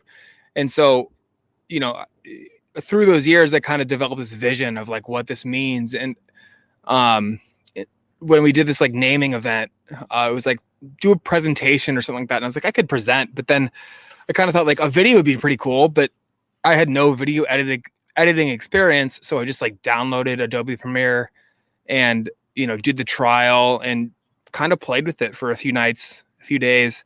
And then I came up with this script and I started talking into it and then I kept listening back and I was like, oh my God, I'm so bad at this. And Jerry was like, I'll do it. And I sent it to him and he's like 2 hours later, he sent it back and I was like, this is amazing.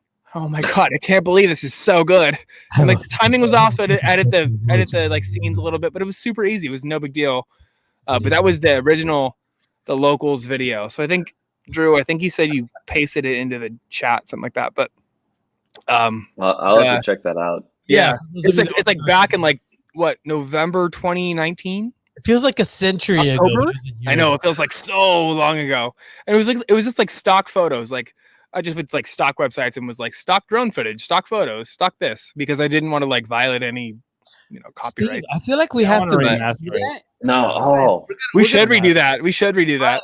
Ryan, we'll Yeah, talk with later the, about like, how, with like all the weird. dude, we'll pay you. aliens. Dude. We'll pay you. We have some money. I don't know if you know this, but like, you know. save it. But like, Not really. We'll pay you. Let's go do this and do it right, Steve. Because that was so Yeah. good, dude. And also, my voice is not as good. You should probably get somebody. It was else. so good, dude. Come on. It was. Oh, it was John is still on the line. Look hell at yeah, John. hell yeah.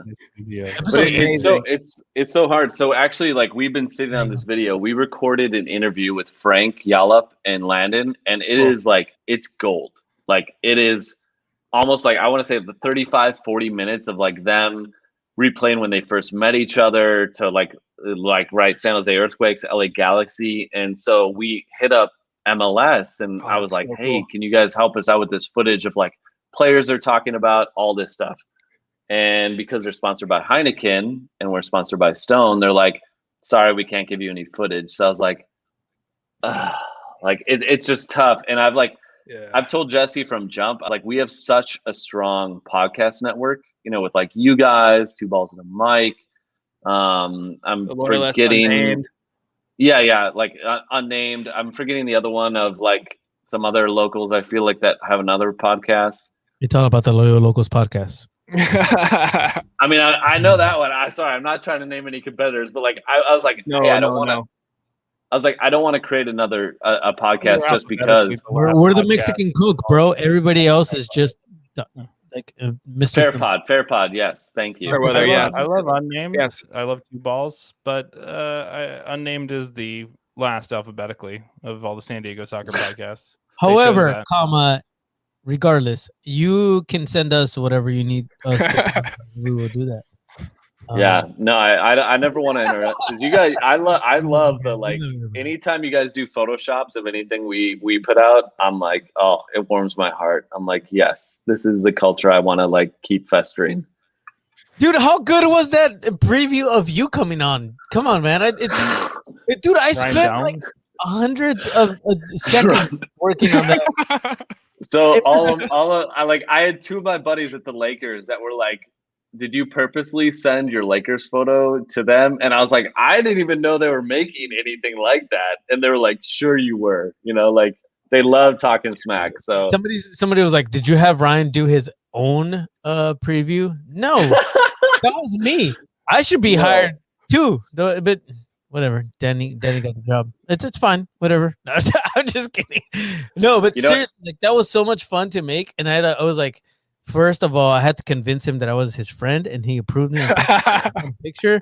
And then I took it from Facebook, and I was like, I'm gonna edit this. I'm gonna cut him out. Anyways, that was fun, man. I hope you. Yeah, no. Carrie's calling me out because I did have a Canon camera. I'm now all Sony. But yeah, it was a Canon. But you know what? Actually, Landon called out our incoming boy Danny Miller today. Because Danny's in town. Danny's in town, but he goes, Ryan, I got a serious question for you. I hope Danny's still on. If he's not, oh well. But he's like, I see that Danny's in town. He's like, if I was Danny, like, wouldn't I be out at this training right now? Like, just getting kind of like a feel for everything. He's like, what is he doing right now? And I was like, I love it. I was like, I don't know what Danny's doing right now. Like, I was like, I know he's in town, but he doesn't. I think he starts on the 22nd. So 5 days. Yeah, he's still got some time to hang out. And I told him, I said, believe me, once the season gets rolling, your weekends are gonna be gone anyways. Wow. I've heard good things. I've heard very good things about Danny. So if he's still on, I'm excited to meet him and to get to know him much better. Oh, we might need yeah, I think the Bridge Barcata group is gonna love Danny since he's kind of a freestyler. You know, and it's funny. So everybody, like, context of that, I know Jesse maybe touched on it a little bit. So I met Danny on opening night, and they had a room for the players to eat in after the match. And I sat at a table with Danny for 3 hours, and we were just talking about social. We were just talking about things we believed in, you know, from like covering a team. And so he's kind of like from a timber standpoint, he's sort of done social from the desk. He hasn't really been able to capture stuff, and you know, he's a talented photographer, wants to develop video. And I was like, come on. So like Nate, when I told Nate that like this was a thing, Nate thought it was a joke, and then he got a buzz about an interview, and he was like, wait, he's like, you guys are serious? You're gonna hire my brother? But like they didn't really grow up together because I think they're 9 years apart. They never really lived in the same house. Like Nate was living somewhere else already when Danny was growing up. So this is the first time they've ever lived in the same state, I believe in. Wow. You know, so like it's, you know, like the dichotomy of that when like I told some of our guys today, because they're like, they saw the post and they're like, oh, that guy from the Timbers is coming. And I was like, he's Nate's brother, right? And they're all like, you know, they're all like, And I'm like, guys, it's not like that. I was like, Danny's great. I think what I love about him is not only like the soccer knowledge, but like the street soccer knowledge. And just, it's very, he's like, you know, I don't know if you saw his social media post, but he just bought a car and like he kind of like did like thirst trap joke photos with it. So like he just kind of has an element that maybe is beyond me. I'm 35 now, so you know he has like maybe that TikTok kind of humor that I probably can't develop at this stage of my life. So he's it's gonna be No, but the Yeah, stuff well- I saw was like he left business cards all over the Timbers office that Kayla was finding weeks later. Yeah. Hell yeah. Give me that kind of energy. I love loves that kind of dad stuff. jokes. Like, He's a big fan of any sort of dad joke, 100%. Yeah, that's just awesome. Like, hey Yes. man, how do you just get the yucks? Just pull the yucks out of me all the time. I'm here for it. But I do think with Danny, there is a sense of like, yeah, how do I just keep poking what's here and kind of finding the underbelly of what's available. And so it'll be really fun to play and see what he's got going on for sure. And personally, I'm excited to see what he brings to that element. And I think as somebody who's got siblings, I'm one of 6. There's 16 years between us, so there is kind of that sense sometimes between siblings where there is like a, hey, I know this sibling, but they're a brother, sister, but there is kind of this difference. There's a very like broad spectrum between what you appreciate and the other one appreciates, even about the same thing. You can love, like my brother who lives in Santee. He lives in Santee, so I can tell you we're different. But we both love the Padres. We appreciate totally different things about the Padres, right? So if you had us both talk or think about the Padres, it would be totally different. I'm sure the same as with Danny and Nate for sure. so Big time. not to be like invasive, but like what part of San Diego do you live in? Like where did you migrate to? It's also different, right? Like born in North County, Drew's been like Rancho Penasquitos, Poway, Jerry's South Bay, East County. Like Fucking I'm super labeling me interested. Poway? Jesus Christ, Steve. Never fucking lived in Poway. Lived in the city of San Diego my whole life that I've lived here. I'm so sorry, Jeez. Drew. I'm so I've sorry. lived off the 15, but come on. Yeah. It's rude. So I guess I'm like interested. Danny's living in Pacific Beach, which makes Yep. sense. He's 26. So I was like, yeah, that totally makes sense. I live in Otay Ranch actually. So Okay. and I love it down here. Like Cool. I've always lived in downtown, and I looked at downtown, but I just kind of saw what the job was going to be. And since we work out of Chula Vista, training center down here, I was like, you know what, like rolling out of bed at 8:20 to get to training at 8:30 is kind of nice. So like I think long term I'll probably migrate maybe more kind of around the downtown area. North Park I've spent some time dating a girl in the Golden Hill, so like I've spent some time around there. So I think that's the fun part. Like even when I was coming out here freelancing for a couple months, like I would go to a different area of San Diego every time, because I was like, I really like the city. I want to see more of it. I want to understand it more, because my job is only good if I know more about it. And Beto, our equipment guy, like always talks to me about going to Imperial Beach, San Isidro, and he's always like, you got to come over here, but where like the real Chula Vista is, so I love it down here. But I would say I do live in the newer part. I live like basically off Birch and Millennia. So, but it's good. Dude. Hey, talking about bringing in the South Bay. Thanks, Drew. Appreciate you, dude. Been like waving my arms. Flake. Dumping. Bring me back in. You jerk. Whatever, dude. Did you have to take a bathroom break, Jerry? Yeah, dude, I've been. Hold on. Do you want me to show you how many cans I have? Look. Well, that's pretty good. I will say I'm a slow poke. I'm still working on my one. Hold on, I'm not done yet. Hold on. Jesus, no way. Dang. See, this is what I lose of like not being able to hang out with you guys, because I feel like when I was first coming here, I was like, oh man, like this is gonna be fun. No, we're alcoholics. It's not it's a bad thing. It's not a good thing. Don't look at Dude, it. I went to UWM. You know how it works. Oh. Yeah. Hey, of which I wanted to ask you guys a question and hopefully get your blessing. And you can see it before I post it. Let's do it. But I did want to do, since I filmed all that stuff of you guys making the first TIFO. So that week, like we're going to do a 1-year anniversary of the match. So we have the guys talking about the first match, but I wanted to use, and see, this is where I didn't know the dichotomy of everybody. Cause I remember I interviewed Drew, I interviewed Steve, and then you, Jerry, you go, do you need to interview me? And I was like, oh no. Like I was still so new that I had like zero clue of like anything. I didn't even know you were the director of communications. And then somebody told me, they're like, he's a director of communications. And I was like, you don't need me. Dude, you don't need a brown guy. Just you have Oof. Good looking white dudes. Look at Steve. We're Look at- interchangeable. You could have used one or the other. I don't think people would notice. 90%. But I think it'd be fun to kind of showcase because obviously we have the footage of the first TIFO, and I was like, I would love to showcase that story. But you know, like part of me is still learning, right? Like Danny tells me a lot about like the animosity between Timbers supporters and the front office. So he's like, you know, you guys have something pretty special where there's not that animosity, but you know, like I think it's the same thing, right? We're all just trying to like feel it out and communicate and make sure we're not public putting with each the other in animosity. weird situations. We're would not public with the animosity, but there is some animosity right there. Like there's certain times when I see like, I don't know, I see Ricardo wearing, you know, like Brazil jersey, and I'm like, Messi won't sign if Ricardo keeps wearing that shit. son of a. But yeah, with Timbers is different. They had 30 years of history, right? They had since the 70s. They've had a club there, so it is just different with this beautiful new kind of. Oh, whatever, Drew.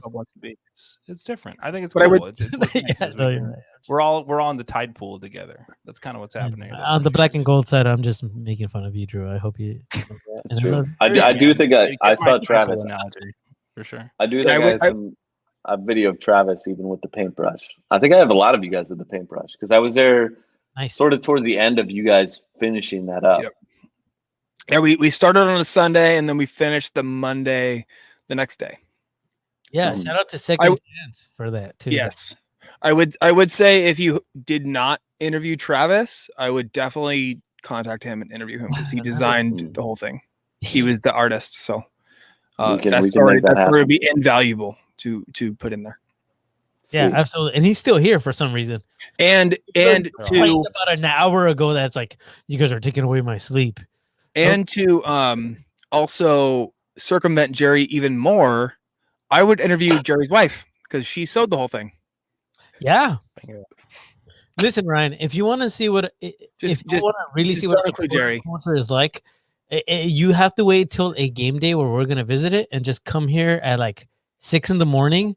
Watch me brew my coffee with tequila, and then just through the rest of the day we're like, ugh, this is okay. So I did talk to Stephanie about this idea for, you know, whenever I don't know the first time we're gonna have fans back in the stands, you know, but like I told her, I said the day we do, I said, you know, me and Danny want to like embed basically with hopefully like somebody in the supporters group and like go to their house, you know, COVID friendly, all that good stuff. And like, you know, between like the routine of like putting on whatever gear they do, if they do face paint, if they don't, that's fine. But like coming to the match and almost like instead of covering the game, it's like we cover it from the fan perspective. So that way we can showcase that. Cause I was like, you know, this to me, like all the content for match day and like bringing the fans in is like, we haven't had that connection. So like we need to do content that like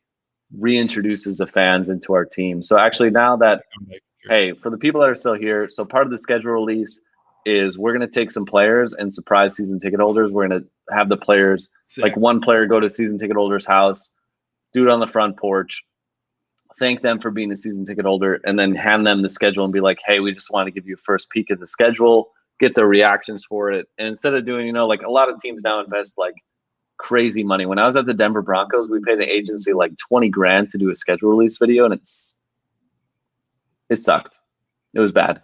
Yeah. But like I was like, hey, how about we just bring our fans into it and like get their reaction and bring our team together in the same shot. Like if you can have a player and our fan in the same shot, that's gold now. And I was like, the more content we do like that, I was like, I'm all about. No, but I mean the supporter that supporters perspective is like a super cool idea because I mean, not like the morning of the game. I mean, the game was like nighttime, right? And I left my house at like 9 a.m. And Jerry, I remember you packing up all your drums and flags and everything, like texting me at like 10 a.m. And I like left my house with all the tables and all the prep and all the, you know, the tents and stuff like that. Like it's a process. I mean, you don't think about it, but in order to put a tailgate on, you got to have all these things to go down. And then in order to have an event, you got to have a tifo and drums and flags and, you know, fog machine. Like there's so much that goes on that you don't think about when the layman supporter shows up and they stand in the stands and they go, this is pretty rad. Like they just experience the game, but like there's so much that happens behind the scenes. So like that's a pretty cool idea. No, I mean, I think too, when I saw, I went out to the back where your tailgate was, and it was mainly like, I didn't know it existed out there. And I went there mainly to get like player arrival photos. Tailgate. Yeah. Tailgate. Yeah. Tailgate. What did I say? Did I say something bad? No, you No. said tailgate, but I'm saying It's tailgate. quote tailgates. It's not really Tailgate. for But us. I even said too, like they've talked about, like military initiatives and all this, and not to like basically like bogart what you guys are doing, but I said, if we ever have somebody that's like on the fence about what we're about, I was like, even if they're not in the tailgate, but they just see what our supporters are doing, I was like, how are you not going to become a fan? I remember actually, like, I was so pissed at myself. Like, I'm not, I make mistakes. And there was, when you guys were first starting the walk up, and the people with the drums were in the front, and you guys were walking up to kind of the area where the players were going to come and you high five. Like, I filmed it in a way where I just messed up the footage, and like I hated myself because I was like, that was so cool. Like, that is, to me, like the moments that make videos, like especially the videos I do, like so much easier to hammer home, because like even the audio, like even if I would strip out the footage and I could just use like the songs. I mean, we did a little bit with that, video I think we put out for the home match. And it's like, I just used a chant that you guys were doing. And it was like, that to me, I was like, this is what's going to carry. I don't need a song. I don't need anything. It's like, I just need our fans, our supporters group that's just being themselves. So I remember you were there when Drew and I were putting the scarves and then the letters for the locker room. Can you kind of tell that from your perspective too? It kind of popped in my head, so I'm just super interested. No, yeah, like, it's funny because I don't think I took, and I say take advantage in a good way, but like I don't think I took advantage of it because I think I was also experiencing it for the first time, and I'd never seen anything like that. And actually, I got misinformation from somebody because they said like, "Hey, make sure you record them putting it in there," but they wanted me to record like the guys actually reading the letters, which they didn't tell me. And so I didn't get that. And I made a lot of people upset. And I wish I would have that footage because like that would have been awesome. I think because Landon had a moment with the team where he was like, hey, like understand what they're like, who we're playing for and what we're doing. There's so much. But like when I came in there, yeah, you guys were in there. I want to say that was like what, 4 o'clock, maybe 4:30. Yep. And it was a rush pace though. Like everything was happening so fast. Like from when I went to the stadium before anyone got there, like me and the USD crew, we were trying to push them out. He was there 2 days ago. The 2 days before. I was there like 2 hours before. Then I had to come back because we were doing a different thing, and I came back, and it was like, this tone had totally shifted in like 2 hours. Like everything had advanced, and it just was barreling towards that opening, and it was just like, it was so crazy. So it's, nobody can say like, again, Amazon style, you wish you had 1 million cameras literally everywhere and you would just have all the content from March 7th, but we didn't know. We just didn't know that was okay. I mean, I had no context of that before. So when I saw you guys there, like part of me was like, why are they in the locker room? And then I saw what you guys were doing and I was like, that's why they're in there. And then, yeah, in retrospect, I'd be like, I would have a GoPro just chilling in there, like capturing you guys, setting that up, guys picking up the letter, reading it, like all that stuff. Cause I'm going like, that's such a powerful moment. Yeah. But like, that's also, my rookiness of just being around soccer culture and understanding the connection. Also, like on that day, because like I was equating it to what I would do for like an NBA game. Like arrivals are such a big thing.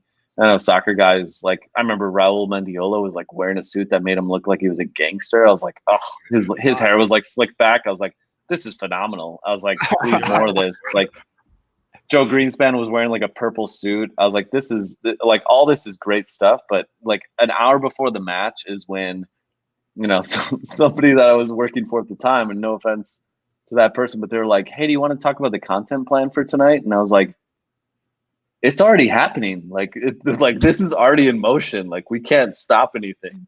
I was like, I just need to make sure I'm like capturing as much as possible. But yeah, I think that's where even, we talked about media day and what we're going to capture. And I know we talked with you guys about you guys designing kind of a backdrop, and media day last year was like, it was a shit show. Like I showed up, I flew in from Wisconsin. I thought everything was taken care of. And then me and Pete Thurston are painting drywall, at like 10 p.m. at night with his 3 daughters. And I was like, what are we doing? And like, not knowing what like Paradigm was doing, and Paradigm thought we were taking care of stuff. It was all things that we needed to learn and get the kinks out. So now like being on the same page with Jesse, like we have a designer that we've worked with, Tyler Sinnott, who's back in New York, and I've worked with him at the Mets, and he's created a lot of the graphics for us and like really made us look freaking awesome. And I think now he's going to fly in and we're all going to be working together. I have Cool. A video guy. So like the video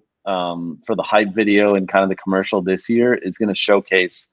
The idea is like, this kid is like 24 years old. I met him in Oregon on a photo trip, and he's insane. Like this guy's one of the most talented videographers ever. And he came down to La Jolla, and he's doing like this crazy drone footage.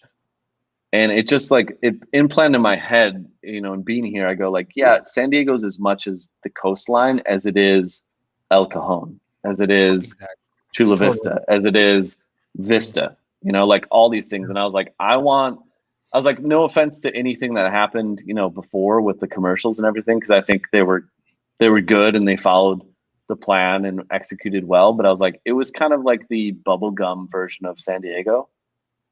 And I just, from being here, I'm like, there's so many sides of San Diego that I feel like we really need to embrace. And going back to what somebody asked about embracing other communities and all that stuff, it's like we need to showcase that. And I think that's something that you're going to see a lot more of in the video and kind of things that we focus on this year.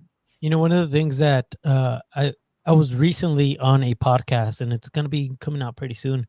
Follow me on social media if you don't already, but I was interviewed by FCFC, which is an LAFC podcast for the MLS. And they were asking me about San Diego, and they were asking about what do I love so much about living here. And a lot of people talk about the weather, they talk about the beach, but just as you brought up, there's a place specifically that, because I am a plumber and because I'm able to travel to people's homes and go into their homes, there's a part of San Diego that not a lot of us get to see. And in Travis, 15 ghost towns, there you go. That's part of it for San Diego. But for me, you go to a place like City Heights that not a lot of people 100%. Are aware of. If you're standing in a corner at City Heights, if you know San Diego, if you're a San Diegan, you will agree with me. You can be at any corner in City Heights at one point and listen to 10 people speak 10 different languages at once. It is so diverse. Yeah. It is such a beautiful part of San Diego that it's just, you need to be there to understand what San Diego is really about. Where is City Heights? I'm going to own that I don't know where City Heights is. Oh, nice. So you're going to be in between like it's difficult because it's kind of like where everything is at. But if you're going on the 805 North, it is between the 805 and the 15. Okay. And it is right along the 94 north of the 94. So like I'll send you an address, but it's basically like 40th Street, 30th between 40th and 30th Street is yeah, where it's kind of like south of Normal Heights, North Park, University Heights. Yes. A little bit southeast of there. Yes, there you go. Okay. I will say then that we will make sure, because obviously like this is what I love, and this is where I say like you guys dictate as much as what we focus on as we try to dictate, but like that we're having a Zoom meeting with the guy that's going to shoot this video tomorrow, and like I'm going to make sure that City Heights is part of this video then. 100%. It's Southeast San Diego, and 94 and 15. Travis says I'd say is an accurate description, kind of the area that's been unfortunately left behind by a lot of San Diegans for years. Yeah, in terms of 54. I'm in 94. Yes. There's been a lot of things, redlining, that kind of stuff that, if you look at modern history and what we're all trying to describe, unfortunately this area's had, but the beauty in the sense of the people that have congregated there and called it their own, as well as found San Diego as a place that they want to explode their culture onto, and found ways to create restaurants and show their culture and make other people love it. The That's food thing is that's, like, so amazing about that area. That's incredible. That anytime you go through, you go, "Oh, I need to go to that place. I haven't been there before. That's amazing." Wait, Jerry, what is it? The food. the food, man. Like the food. Food. I'm literally copying and Talking paste crap what about me talking about saying food Las over Cuatro Milpas. Oh, dude, Cuatro Milpas is good, but That's the bomb. to be honest, Steve, there's some better places in San Diego. Yeah. However, Cuatro Milpas tortillas, hechas a mano, handmade, dude, Oh, can't God. go wrong. See, But here's the it's thing: like there's clouds. a few people that are commenting now, so we have to bring him in. Jeremy said, since it's tomorrow, announce the keeper. Fair. I could give you another clue. Okay. I would say he's not a new face to people that have been following the team.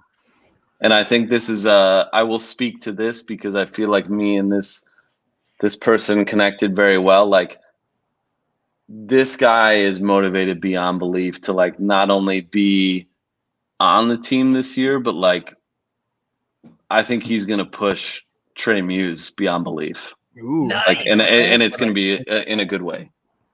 And the person you're talking about is just a unique person in that when I went to practice with the mask on, just trying to set some shit up, he would not stop talking to us. He just wanted to keep talking to us.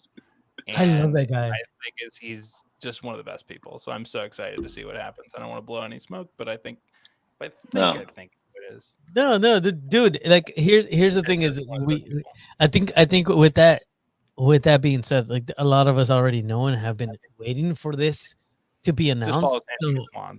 Yeah. I mean, if you're listening to this still and you're hanging out, you deserve to know that, like, you know, it's coming finally officially. So we're excited to have him, you know, be a part of this squad. And by the way, I just have to, like, the biggest thing that we have to mention is, golly, what a good looking man he is. So just with that being said, you know, like, you should know who we're talking about. So there you go. Paul. Topier says, San Campino, I wish. He is very good looking. By the way, shout out.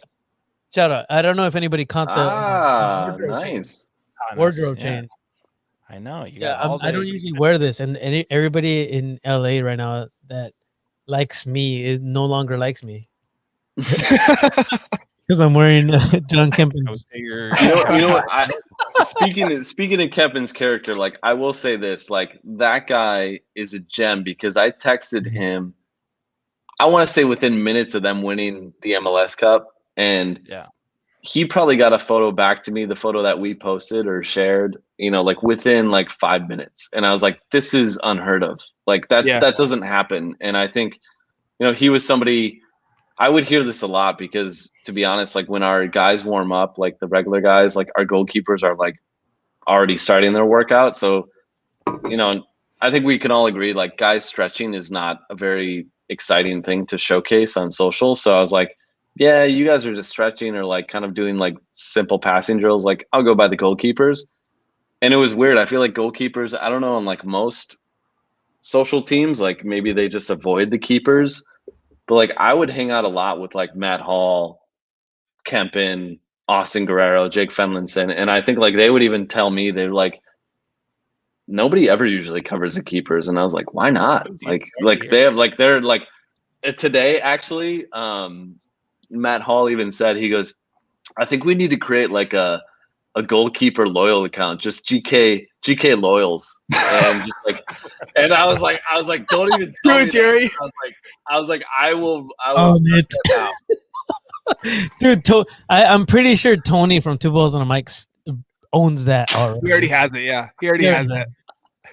Yeah, as a matter of fact, no, you guys are the most sane ones. Yeah. What are you talking They about? see the whole You protect yourself. Like, you guys have gloves. Nobody else has gloves. No. Everybody else just gets yellow and red cards for that. The You guys- gargoyles at the watch. Yeah, they see the whole field. Yeah, They watch the rest of I wish I could share the uncut version of the Matt Hall mic'd up video because dude, You can share it with us. I can definitely. I'll share it with you guys. Like, How it was is that? absolute gold. how cool was that podcast with him though? But It's for those so that good. are for whatever reason still listening right now, and you haven't listened to Matt Hall and our episode with him, please go and check it out because he was so good. He's such a cool guy. Like I want to hang out with him. You know? Oh, Yeah. He's great. When we had the 05 workout the other week, like the keepers honestly for the 05s were like insane. They were going so good. And all you heard like Matt, I would say isn't that like loud during the first team workouts, but like seeing him and obviously like his appointment to the head coach of Loyal Select, like I love it because I feel like it's like I'm getting the truly authentic Matt Hall. Like he's just loud. He's saying whatever like comes off the top of his head. And he'll even say, he's like, you know, some guys like hold in like who they truly are. He's like, I'm giving you everything. I'm like, there's no hiding who I am. You know, like he was the greatest guy. Like those bus trips to Vegas, especially the one that we went to Vegas and never played. And then like we're driving back, like me and him are staying up to like 4 a.m. drinking tequila. Like it's like he's great. Like the first thing he said to me Come on. yeah, like the first thing he said to me on the bus trip there, he was like, I'm just letting you know now, like I don't do good with silence. So I'm probably just gonna talk your ear off the entire time. And I was like, oh, this is phenomenal. I was like, I get to talk to Matt Hall for like 5-6 hours. Like Amazing. absolutely, I'm in. I want to go on that trip. Like Yeah, as, I know. as a podcast. Me too. I mean, as a supporter, yes, of course. But as a podcast, like that's who you want to have on your show. And I think we might have said it more than once where I was like, Matt, we're gonna have to have you come back on the show over and over and over just to fill in some more space. Because dude, he's got points on points. Dude, No, he also dropped the second we closed. He was just like, all business. I gotta go do stuff. So like we need to get him back. I went back and listened to that video that Ryan put together with the goalkeepers. I'm listening to him. I'm like, dude, there's so much more to this man than we have time enough to understand. It's yeah. So tell us about that trip to Phoenix that took 12 hours. What? Oh my God. Is that? Yeah. So we're on the bus and I think it was the first time we split up like was it 2 buses? Players. Yeah. So the players had their own bus and then us staff took another like mini bus and the mini bus didn't have air conditioning at all. Oh. And I think I might have felt August. Yeah. Yeah. This is like, dead of summer. Ben Diggins went,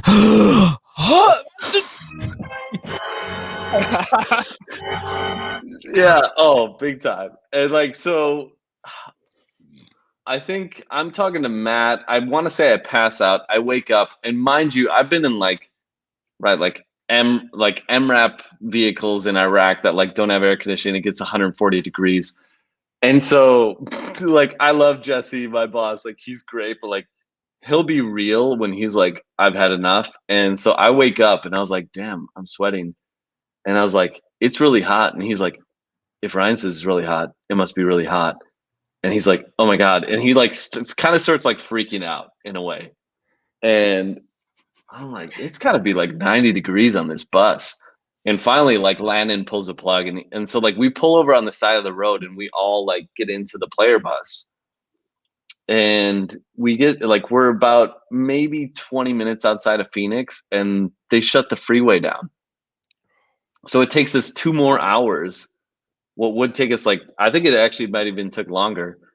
And it's funny because like the players are talking and they're talking to Sal and they're like, probably not going to do training, right? Like we're getting in late. It's hot. It's taking forever to get here. And Sal's just like, you guys don't know Nate Miller, man. Like Nate's going to want to train. Like there's no way we're getting around it. So like we got in, like 2.5 hours late. We still did training, and I think that was a video that came out that I ran into Anne Marie, who's our strength coach year 1, and she had a bucket of ice. And I was like, okay, where are you going? So I filmed all that on my cell phone because I was like, this is great. And that's when we got the Elijah screaming, ice bath video. Oh yeah. but like that was, I think, that was a game we went there and we ended up losing. But like, I think we were down like some guys too. Some guys were hurt, and we were playing with some guys that had to step into roles that they hadn't been in yet. But like that's the funny part is like, right, none of that matters to a fan base. None of that matters to anything. But you're just like going like, man, like if we can hang on, if we can somehow manage to just like, right, like hang with Phoenix, maybe this will be like something epic. But I think that was then the reason when we went back there the second time, we actually flew, because I think everybody was like, yo, we're not doing it. Actually, like the bus ride there, as bad as it wasn't as bad as when we left there. And it took, I feel like it took 9 hours. That was That's a trip the worst where trip. When you drive back from Phoenix ever, Oh. like you drive to Phoenix, it's bad. I've driven that drive 3 or 4. Steve's probably driven that drive a few times. I don't know if Jerry, you've driven that a few times. Yes, I have. Going Yes, to sir. Phoenix, 25 times. it's Yeah. not as bad, but coming back from Phoenix, when you get in the car to drive back home, you're like, holy shit, might as well be Mars. Like, Yeah. oh my god. Yes. So it was funny. Like right before we got on the freeway, all of a sudden we pull into this gas station. And I was like, why the hell are we pulling into the gas station? Well, I guess like the players, and they didn't want to say this to Nate or Landon, but like, like some of the guys, like Emmer Clementa, like loves to have a soda after a game. So he was like, I need to get a Coke, like just little things like that. So like some of the players like wanted to stop just to get something. But like that was the night I stayed up till 4 a.m. with Matt Hall, drinking some kind of tequila, and just like loving. Like me and him are the only ones on the bus awake, on the staff bus. Like everybody else is passed out. Yeah. The players were like, we need to stop and get some It's a good times. Indian beef jerky is what we need. Yeah. No, but that's when memories are made. I mean, seriously, those are the memories you think of. Lollipops. We need some scorpion lollipops right now. We're gonna stop. But it is. It's like camp. It's when everybody else is asleep and you're staying up in your bunks talking about whatever, right? Like that's the same idea. We need to get Matt and Ryan back on and just have them like reenact. Oh my god! But just like, imagine in person, climb with beers. No, that like that's a cool part, because like I love Nate Miller to death, but like you don't want to talk to Nate after a loss. Like you need to let him be in his feels, because like he owns it, and like that's what I love about him. It's like he's so devastated by the loss. He's already thinking. He's like watching film the second he's on the bus. He'll watch the game. So will Landon. Like Landon will watch the game right away. And it's not anything against Matt, but like Matt's like, the game is what it is. Like I'll deal with it later. Like, hey, let's just enjoy the time, since we have 9 hours on a bus to hang out with. So like that's always like it is. It's a fun part. And I think for me, like I almost call myself like Switzerland, and I think that's a good part about being around the team is, like guys that maybe aren't playing or aren't getting an opportunity or got their opportunity taken away, and like I'm that guy at practice that like maybe they can come to and talk to, and it's nothing to do with the game, and it's just talking, like, and I think I recognize that now. Like I recognize where I can provide energy. Nate talks a lot about this with Landon. He'll go, Landon gives so much energy to everybody that I need to make sure when I'm around Landon that I'm like his recharge, and my mood is always really good. It's always positive, because like if I'm negative around Landon, like he has enough of that floating his way that like he doesn't need me to be that way with him. And like when I heard that, I was like, I need to be more aware of my energy when I come to practice, because I need to be that guy that when you see me, I'm just like, yo, what's up, Morgan? Like, how you doing today? Or like I saw Stoney today. There and hang out. Yeah. So like Stoney was the only guy of the group today that didn't like come say hi to me. So I'm talking to Ben Spencer, and I was like, what's up with Stoney? I was like, he's playing hard to get. And like when I went back to Wisconsin for Christmas, I tried to get in contact with Stoney to do a story with him back in Chicago. Never got back to me, but that's just who Stoney is. Like Stoney is the least social savvy guy in the world, like doesn't care about it. But like Stoney hears me and he goes, oh, Ryan, you're already talking smack. And I was like, no, I'm not talking smack, but like, it's good to have that dichotomy with guys. Totally. Because, you need that lightheartedness, especially through, what's going to be a much longer season than we had last year. Like, right. Only 16 matches last year. And, 5. Yeah. Yeah. Yeah. You have to And build a I know like we have a pretty full slate of preseason matches starting, I think, March 13th that we're going to have. Okay. You know, hopefully one will be televised for fans. All right. Yeah. All right. I have pushed for that information already, and I'm trying to like. I'm like, can any of us come? Nope, none of you can come. But hopefully, we're working on the televising of these pre-matches. Yeah, So it seems like late May for most Californians. If we want to go to a match, Yeah. it's going to be late May, guys. But Yeah.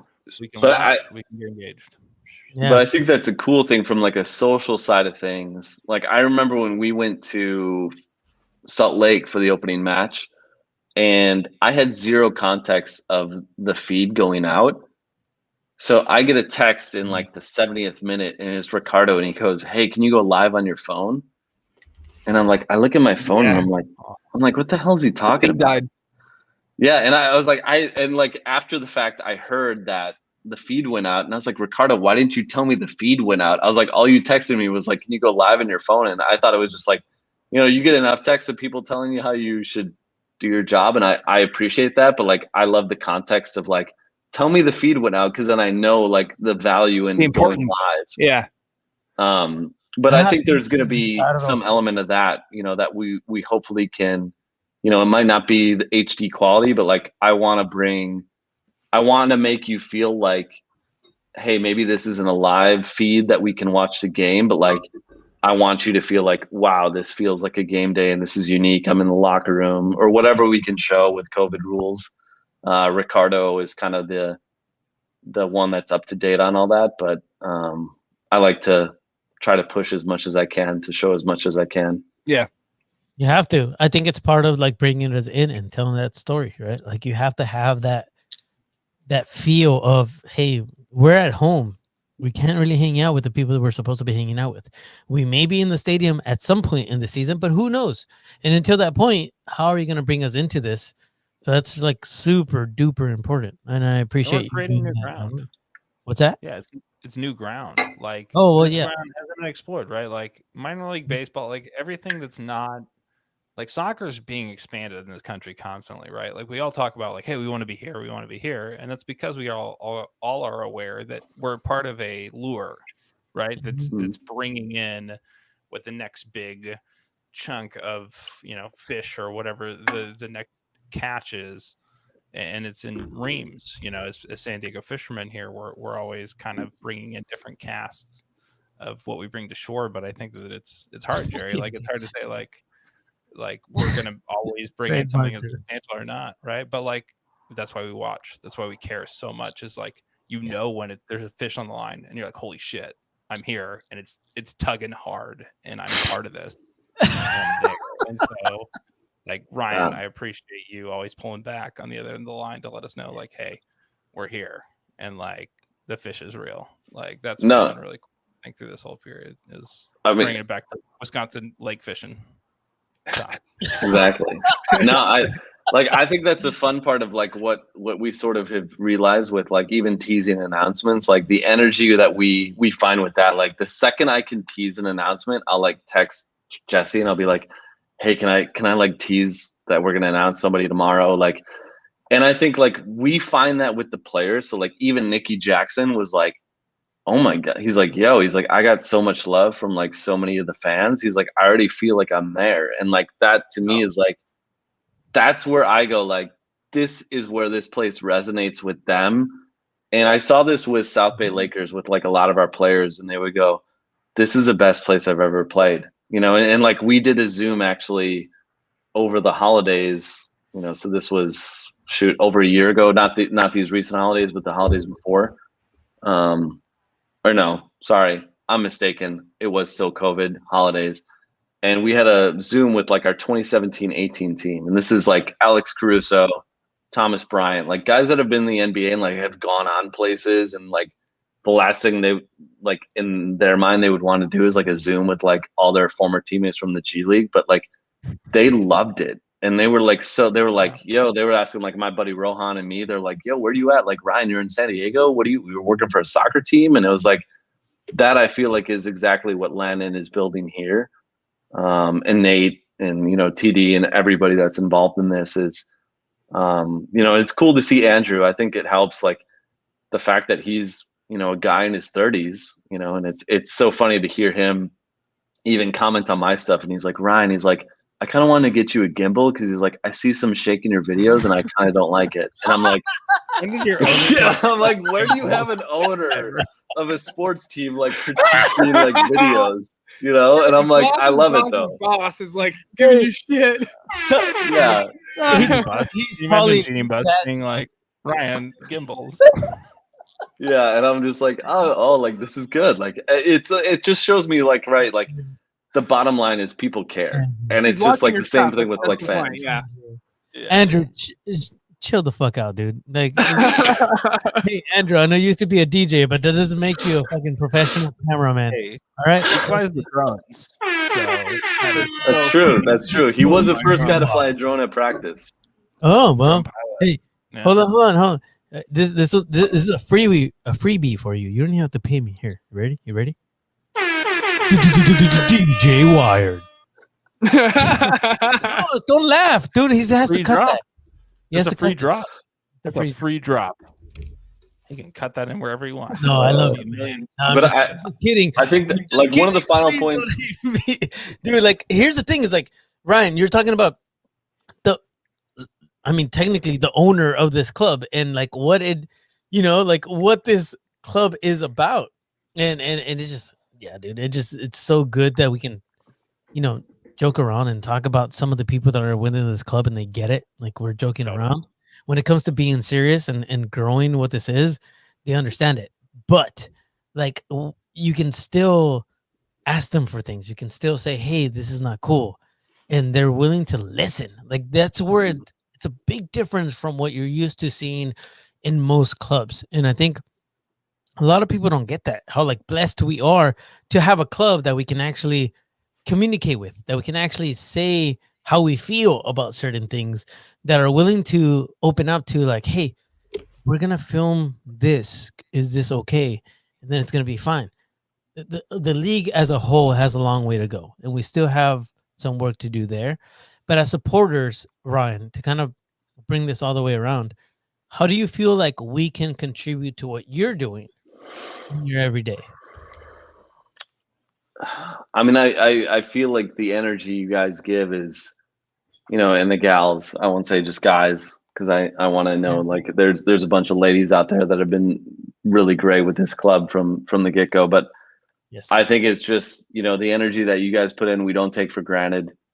Like, especially people like Warren, Andrew, Pete, even Landon, even Nate, like, I think they're honestly blown away by the response. And even me, like, I would even tell Jesse, and I'm like, yo, the chatter during games is like, it like rivals like major league clubs, like the interest, the passion.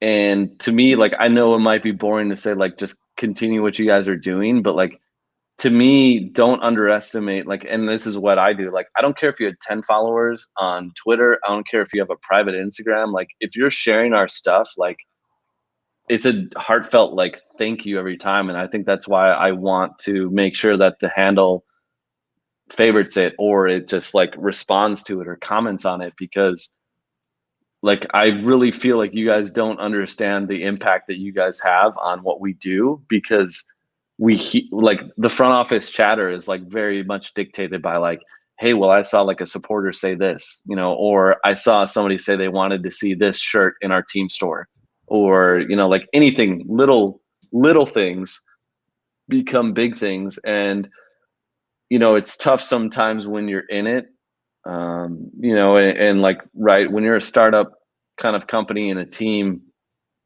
there's this, we've talked about a little bit, like, there's a little bit of, you got to pull yourself out and realize that you're all working together and that you all want the same thing. Because I think sometimes we feel like, hey, I talk about this a lot. I had this conversation with Megan O'Hearn, our merchandise coordinator, and we were talking about, like, missing a deadline. And I was like, nobody knows this deadline is happening but us, right? Like, nobody knows we're launching this merch item but us.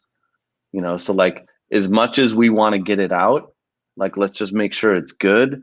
Let's make sure like it reflects well on us, or like the photos are great. And I was like, you know, we're not going to be perfect. Like, honestly, like the goalkeeper we're announcing tomorrow, we wanted to announce him before Trey Muse. He deserves that.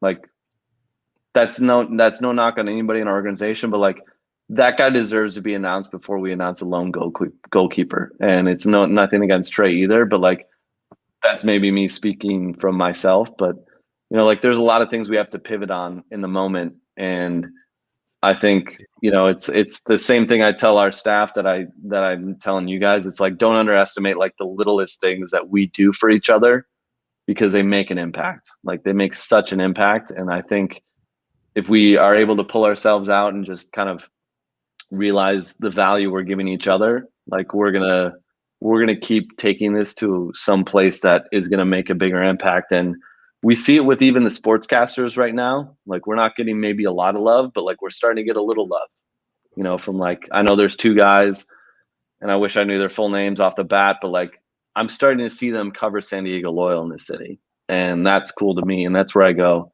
okay, like, this is starting to like snowball, and it's starting to get there. And I feel like once fans come in here, it only took the Padres like 70 years to get there. Well, So, I mean, if you guys do it in like 10, But it takes you gotta build kind of momentum, and you gotta build like respect and clout. Like the day, and I keep going back to this, but the day after the Colin Martin thing, Ben and Woods, the morning show, you know, I listen to them and I interact with them all the time. And Woods messaged me and he was like, "Hey, come on our show tomorrow morning. Are you in?" And I was like, "Yeah, absolutely. I'll come on." He's like, 7 a.m. I'm like, "I'm on, done." Because like, it was my opportunity to talk about what happened. It was my opportunity to talk about the club. And I was privileged and honored to be asked to do it. And I feel like I played my part. And but what you're saying, like, it takes time. You can't just expect to like show up and just be like, "Oh, we're San Diego Loyal and we earn your respect and you guys have to talk about us." Like, no, it takes time to build those relationships and build that kind of like following, you know. It takes a while. Yeah. You know what? Elijah Martin told me something that he said he kind of adhered to, and it made sense. And I hope I say it right, but like, he was basically saying like, what happens overnight took like a lot of overnights. Like, you know, it takes, and you know, it's the same thing we're saying. And that's where I go, you know, just because say our video is getting only 1,500 views, or say some of the podcasts out there that like cover us, like maybe only have 100 listeners live, like, who cares? Like, that's 100 people, and that's going to keep growing and growing because there's so much energy that everybody's creating. And that's where I go, like, I'm thankful for it. And we just need to recognize, like, right, we're a front office of maybe, I don't even know if we have 15 full-time employees, you know, and like what you guys are doing. And, you know, you guys have how many members? 437. Yep. And that took, you know, I was part of like the origin of Fire Squad Fresno, and that took them like 3-4 years to get to even 400. Yeah. So like, and I realize Fresno is different than San Diego, but like, I don't think it's the same thing. Like, right, let's not take for granted what everybody's contributing to this, because everybody's going to play a part, no matter if it's 100%. Us, you guys, the fan that doesn't even know either of us exists, like that finds out about us, like, we're going to make that impact. We're going to continue to make that impact. Yep. There is currently still 15 people live, and this is 12:34 a.m. There's still people listening. So that tells you, I mean, the people that are here are very much invested into this club, and it's a really cool thing to see that.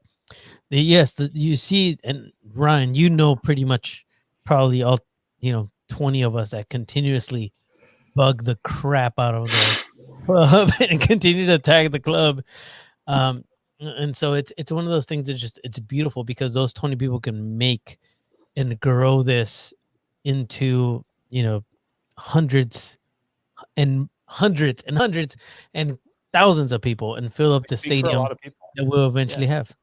Yep. Mm-hmm. So it's fun to know that we're here now, and and we can get to grow this from the beginning, and you're playing a major part of it, man. So I think Steve already took the time to thank you for the work that you've Yes. done, and I think we all have to thank you because we appreciate your storytelling, we appreciate your angle, we appreciate the professionalism and the fact that we get literal, like actual professional things coming out of Instagram and Twitter and Facebook and wherever else that you guys are posting. You guys are now becoming a group of people now that get to do this, which is awesome. And so I can't wait for 2021 to see what you guys are doing as a social media group, but not just that, but communications. And you do have to deal with me, hopefully a lot more this year, which is going to be cool.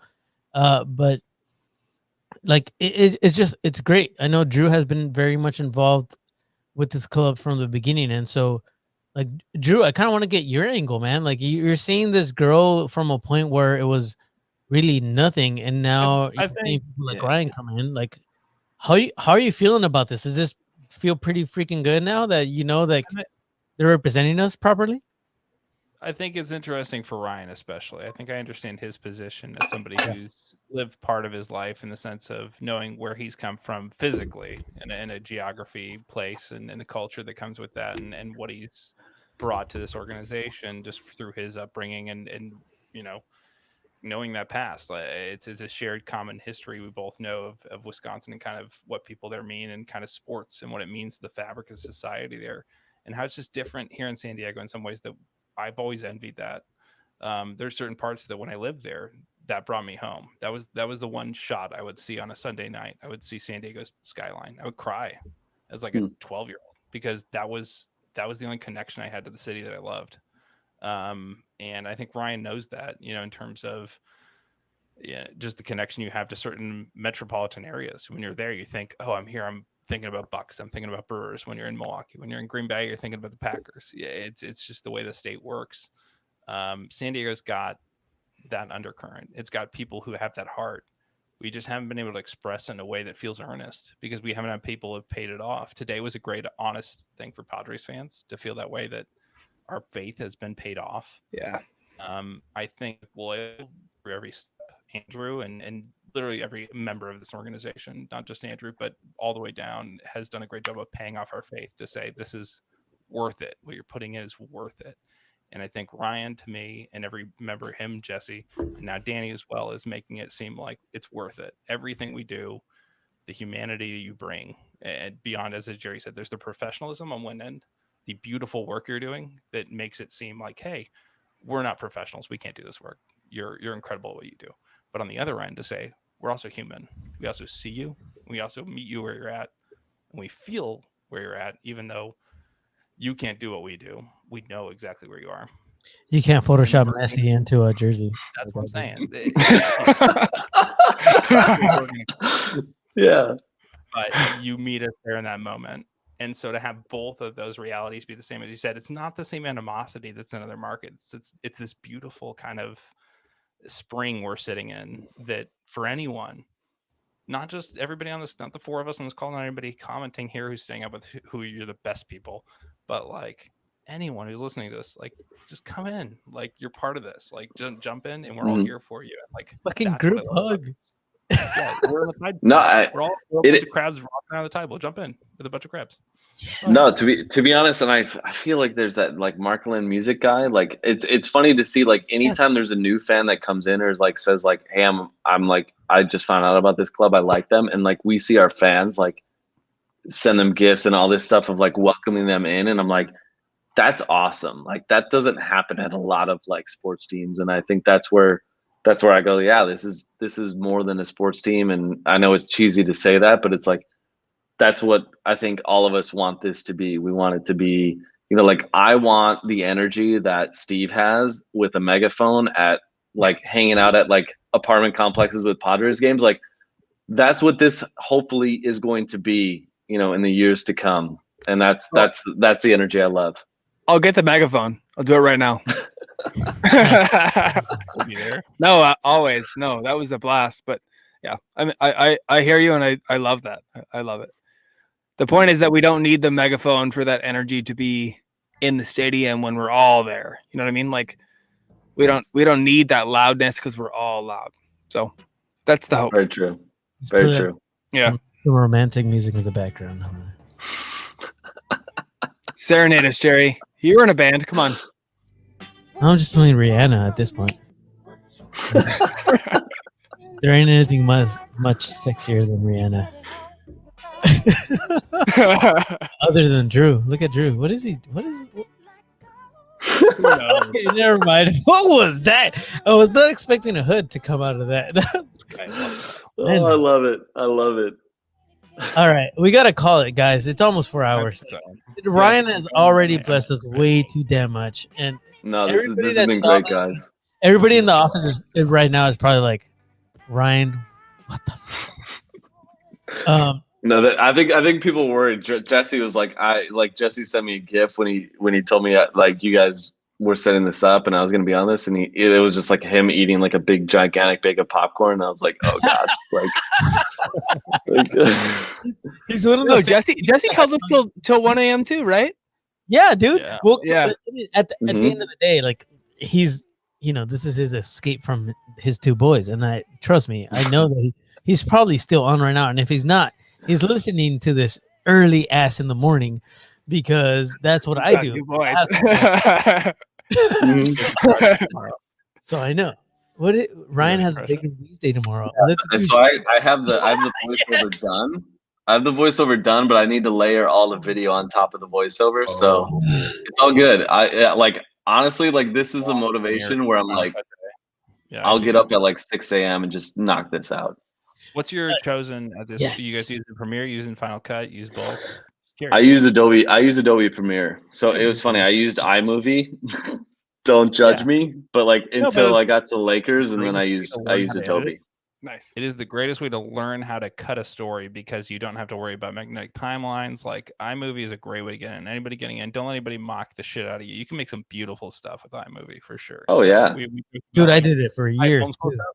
As somebody who's been in film school multiple times in multiple states, like, dude, iMovie is your gateway drug to making good movies. Period. Drew, can I ask you what you haven't done, dude? You went to film school? I went to film school once. Dude, Jerry, you were like trying to wrap this up, and then you just asked this question. Oh, I know. Yeah, you said you were trying to. Where was I'm gonna beer. This is coming in episode 25. We're gonna talk. I don't have enough fingers to the schools I've been in. Dude, I don't know who's playing Sade, but I feel like once you start playing Sade, it's time to go. Oh. It might be my wife just playing this music right now at this point. I'm not even sure. Oh yeah, there it is. See? We use iMovie. Bridge Mercata. Yeah. No, I would say I was angry. iMovie 2 still the best version of iMovie. You can manipulate stuff like crazy. I hate that shit. Windows 98 still the best Windows, but we used to have blank frames for like 15-10 seconds, and it wasn't a pain in the ass before they created magnetic timeline and then became a pain in the ass. I know what you're talking about. Yep. See? Yeah. You just edit back on Avid, dude. That's UWM back for you.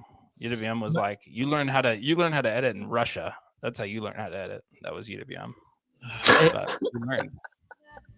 Listen, man, we need to let Ryan go. Like, where did Steve go? We're not gonna like. Steve walked off. He was like, I'm done. He's not even in the private chat. We need to let Ryan go officially. He doesn't want to talk about 1950s Russian film. That's fine. What a dick. All right, whatever. Sade still played in the background too. We'll let Travis go too. Travis is trying to go to sleep, I think. Let me go, he said. Tom. Oh, there. Oh, he's back. Big puppy Drew. I did not pass out. Oof. All right, guys. I feel like it's time. Hey, Tom, you're not wrong. Tasting more beer. Yeah. Tom is pretty much Jeff passing for when Steve does something. No, that's Jeff Ritter. Jeff Ritter. Yeah, true. Oh my God. Yeah. Jeff Ritter knows all. You're lucky he didn't find out about Nikki Jackson. Dude. I know. Andrew was goading him. I was like, don't goat him. He'll find out in like 3 seconds. He'll know. Boss, we love you and everything, but like that's not a good thing to do. Not with the Rooter. Don't do that. Yeah, Yeah. don't do it. Don't give him any more reasons to. Have you ever danced with But- the devil in the pale moonlight? Have you ever tweeted at Jeff Ruder about a new signing? Yeah, I was like, oh God, here it comes. Dude, why would you want to do that? What's that one? Well, I just want to say thank you guys. Thank you guys for having me on. This was great. Love talking to you guys. I feel like the last time I saw you guys in person was at Second Chance. So I feel like hopefully we can get to that kind of lifestyle here in the coming year. So Yeah, well, the couple things we just we talked about and agreed to perhaps could happen at Second Chance. So maybe we see you there again. true. Space. Oh, Kareem might be there. Fucking true. I love it. I feel like at this point it's time for us to go. I For agree. all of you that are still hanging out, Everyone's done. Yeah. Mhm. thank you for hanging out. Ryan, thank you so much for your time, man. We really appreciate you. Definitely. I feel like this is not going to be the last time we talk to you because there's some more stories we have to make along with you, and then we get to tell them with you, which is going to be great. And not just in audio form, but in visual, and it's going to be a fun time, man. We appreciate. Honestly, I'm most excited about the fact that you think this is a place that you can actually stay in and build something, which is for me as a storyteller. I think we've had this conversation before. It's just this is what we have to do. So I'm really, really excited. Thank you, everybody. Okay, and since we're already off the podcast, I'm just gonna go ahead and say it. Steve, you have any closing thoughts, man? I love you guys. Good night. I love you. That's it. That's it. No, that's it. This is fun, as always. Oh, I thought you were done already. Drew, go ahead. This is Go. the best people. I love all of the people here. I love Ryan, and this is a good old Wisconsin drink till the morning in the bar. That's what this is. We're just hanging out in the bar and chatting it up. That's welcome to any bar or pub in Wisconsin at about 1 a.m. before everybody's like, oh, I gotta go home. Holy crap, I got work tomorrow. So thanks everybody. Go clear your snow, get your snow blowers out, and look for 6 inches tonight. Ryan, you kind of already said how you felt, but any last thoughts before we completely kill this?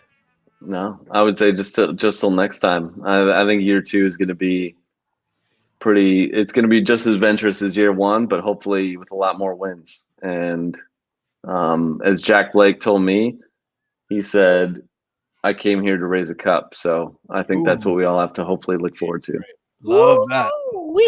I love to end on that. Oh, we got to end on that. Mm. And also on this Rob Stone beat right here. Kill Bill, called Chill Bill. San Diego local rap artist. I feel like, I don't know how I somehow got into that Quentin Tarantino mood where like we're telling stories and we're just like, we're about to kill everybody. All right. That's it. That's it for us here at the Loyal Locals podcast. Thank you for hanging out with us for almost 4 hours. Ryan, you are a beast. Yeah. Hot damn. That's going to do it. Damn. Oh, man. If you got to hang out with us, and I'm pretty sure that the person that is involved the most in this, Andrew, is going to listen to the whole thing. So, Andrew, we love you. Thank you for hanging in there. Keep Ryan around for as long as you possibly can afford this, man. Please. Hit me up. I'll tell you why. I know. For Mr. Steve Brokaw, for Mr. Drew Steck, and for Mr. Ryan Young, my name is Jerry Jimenez. Have a great night, everybody. We'll talk to you very soon. Bye. Adios.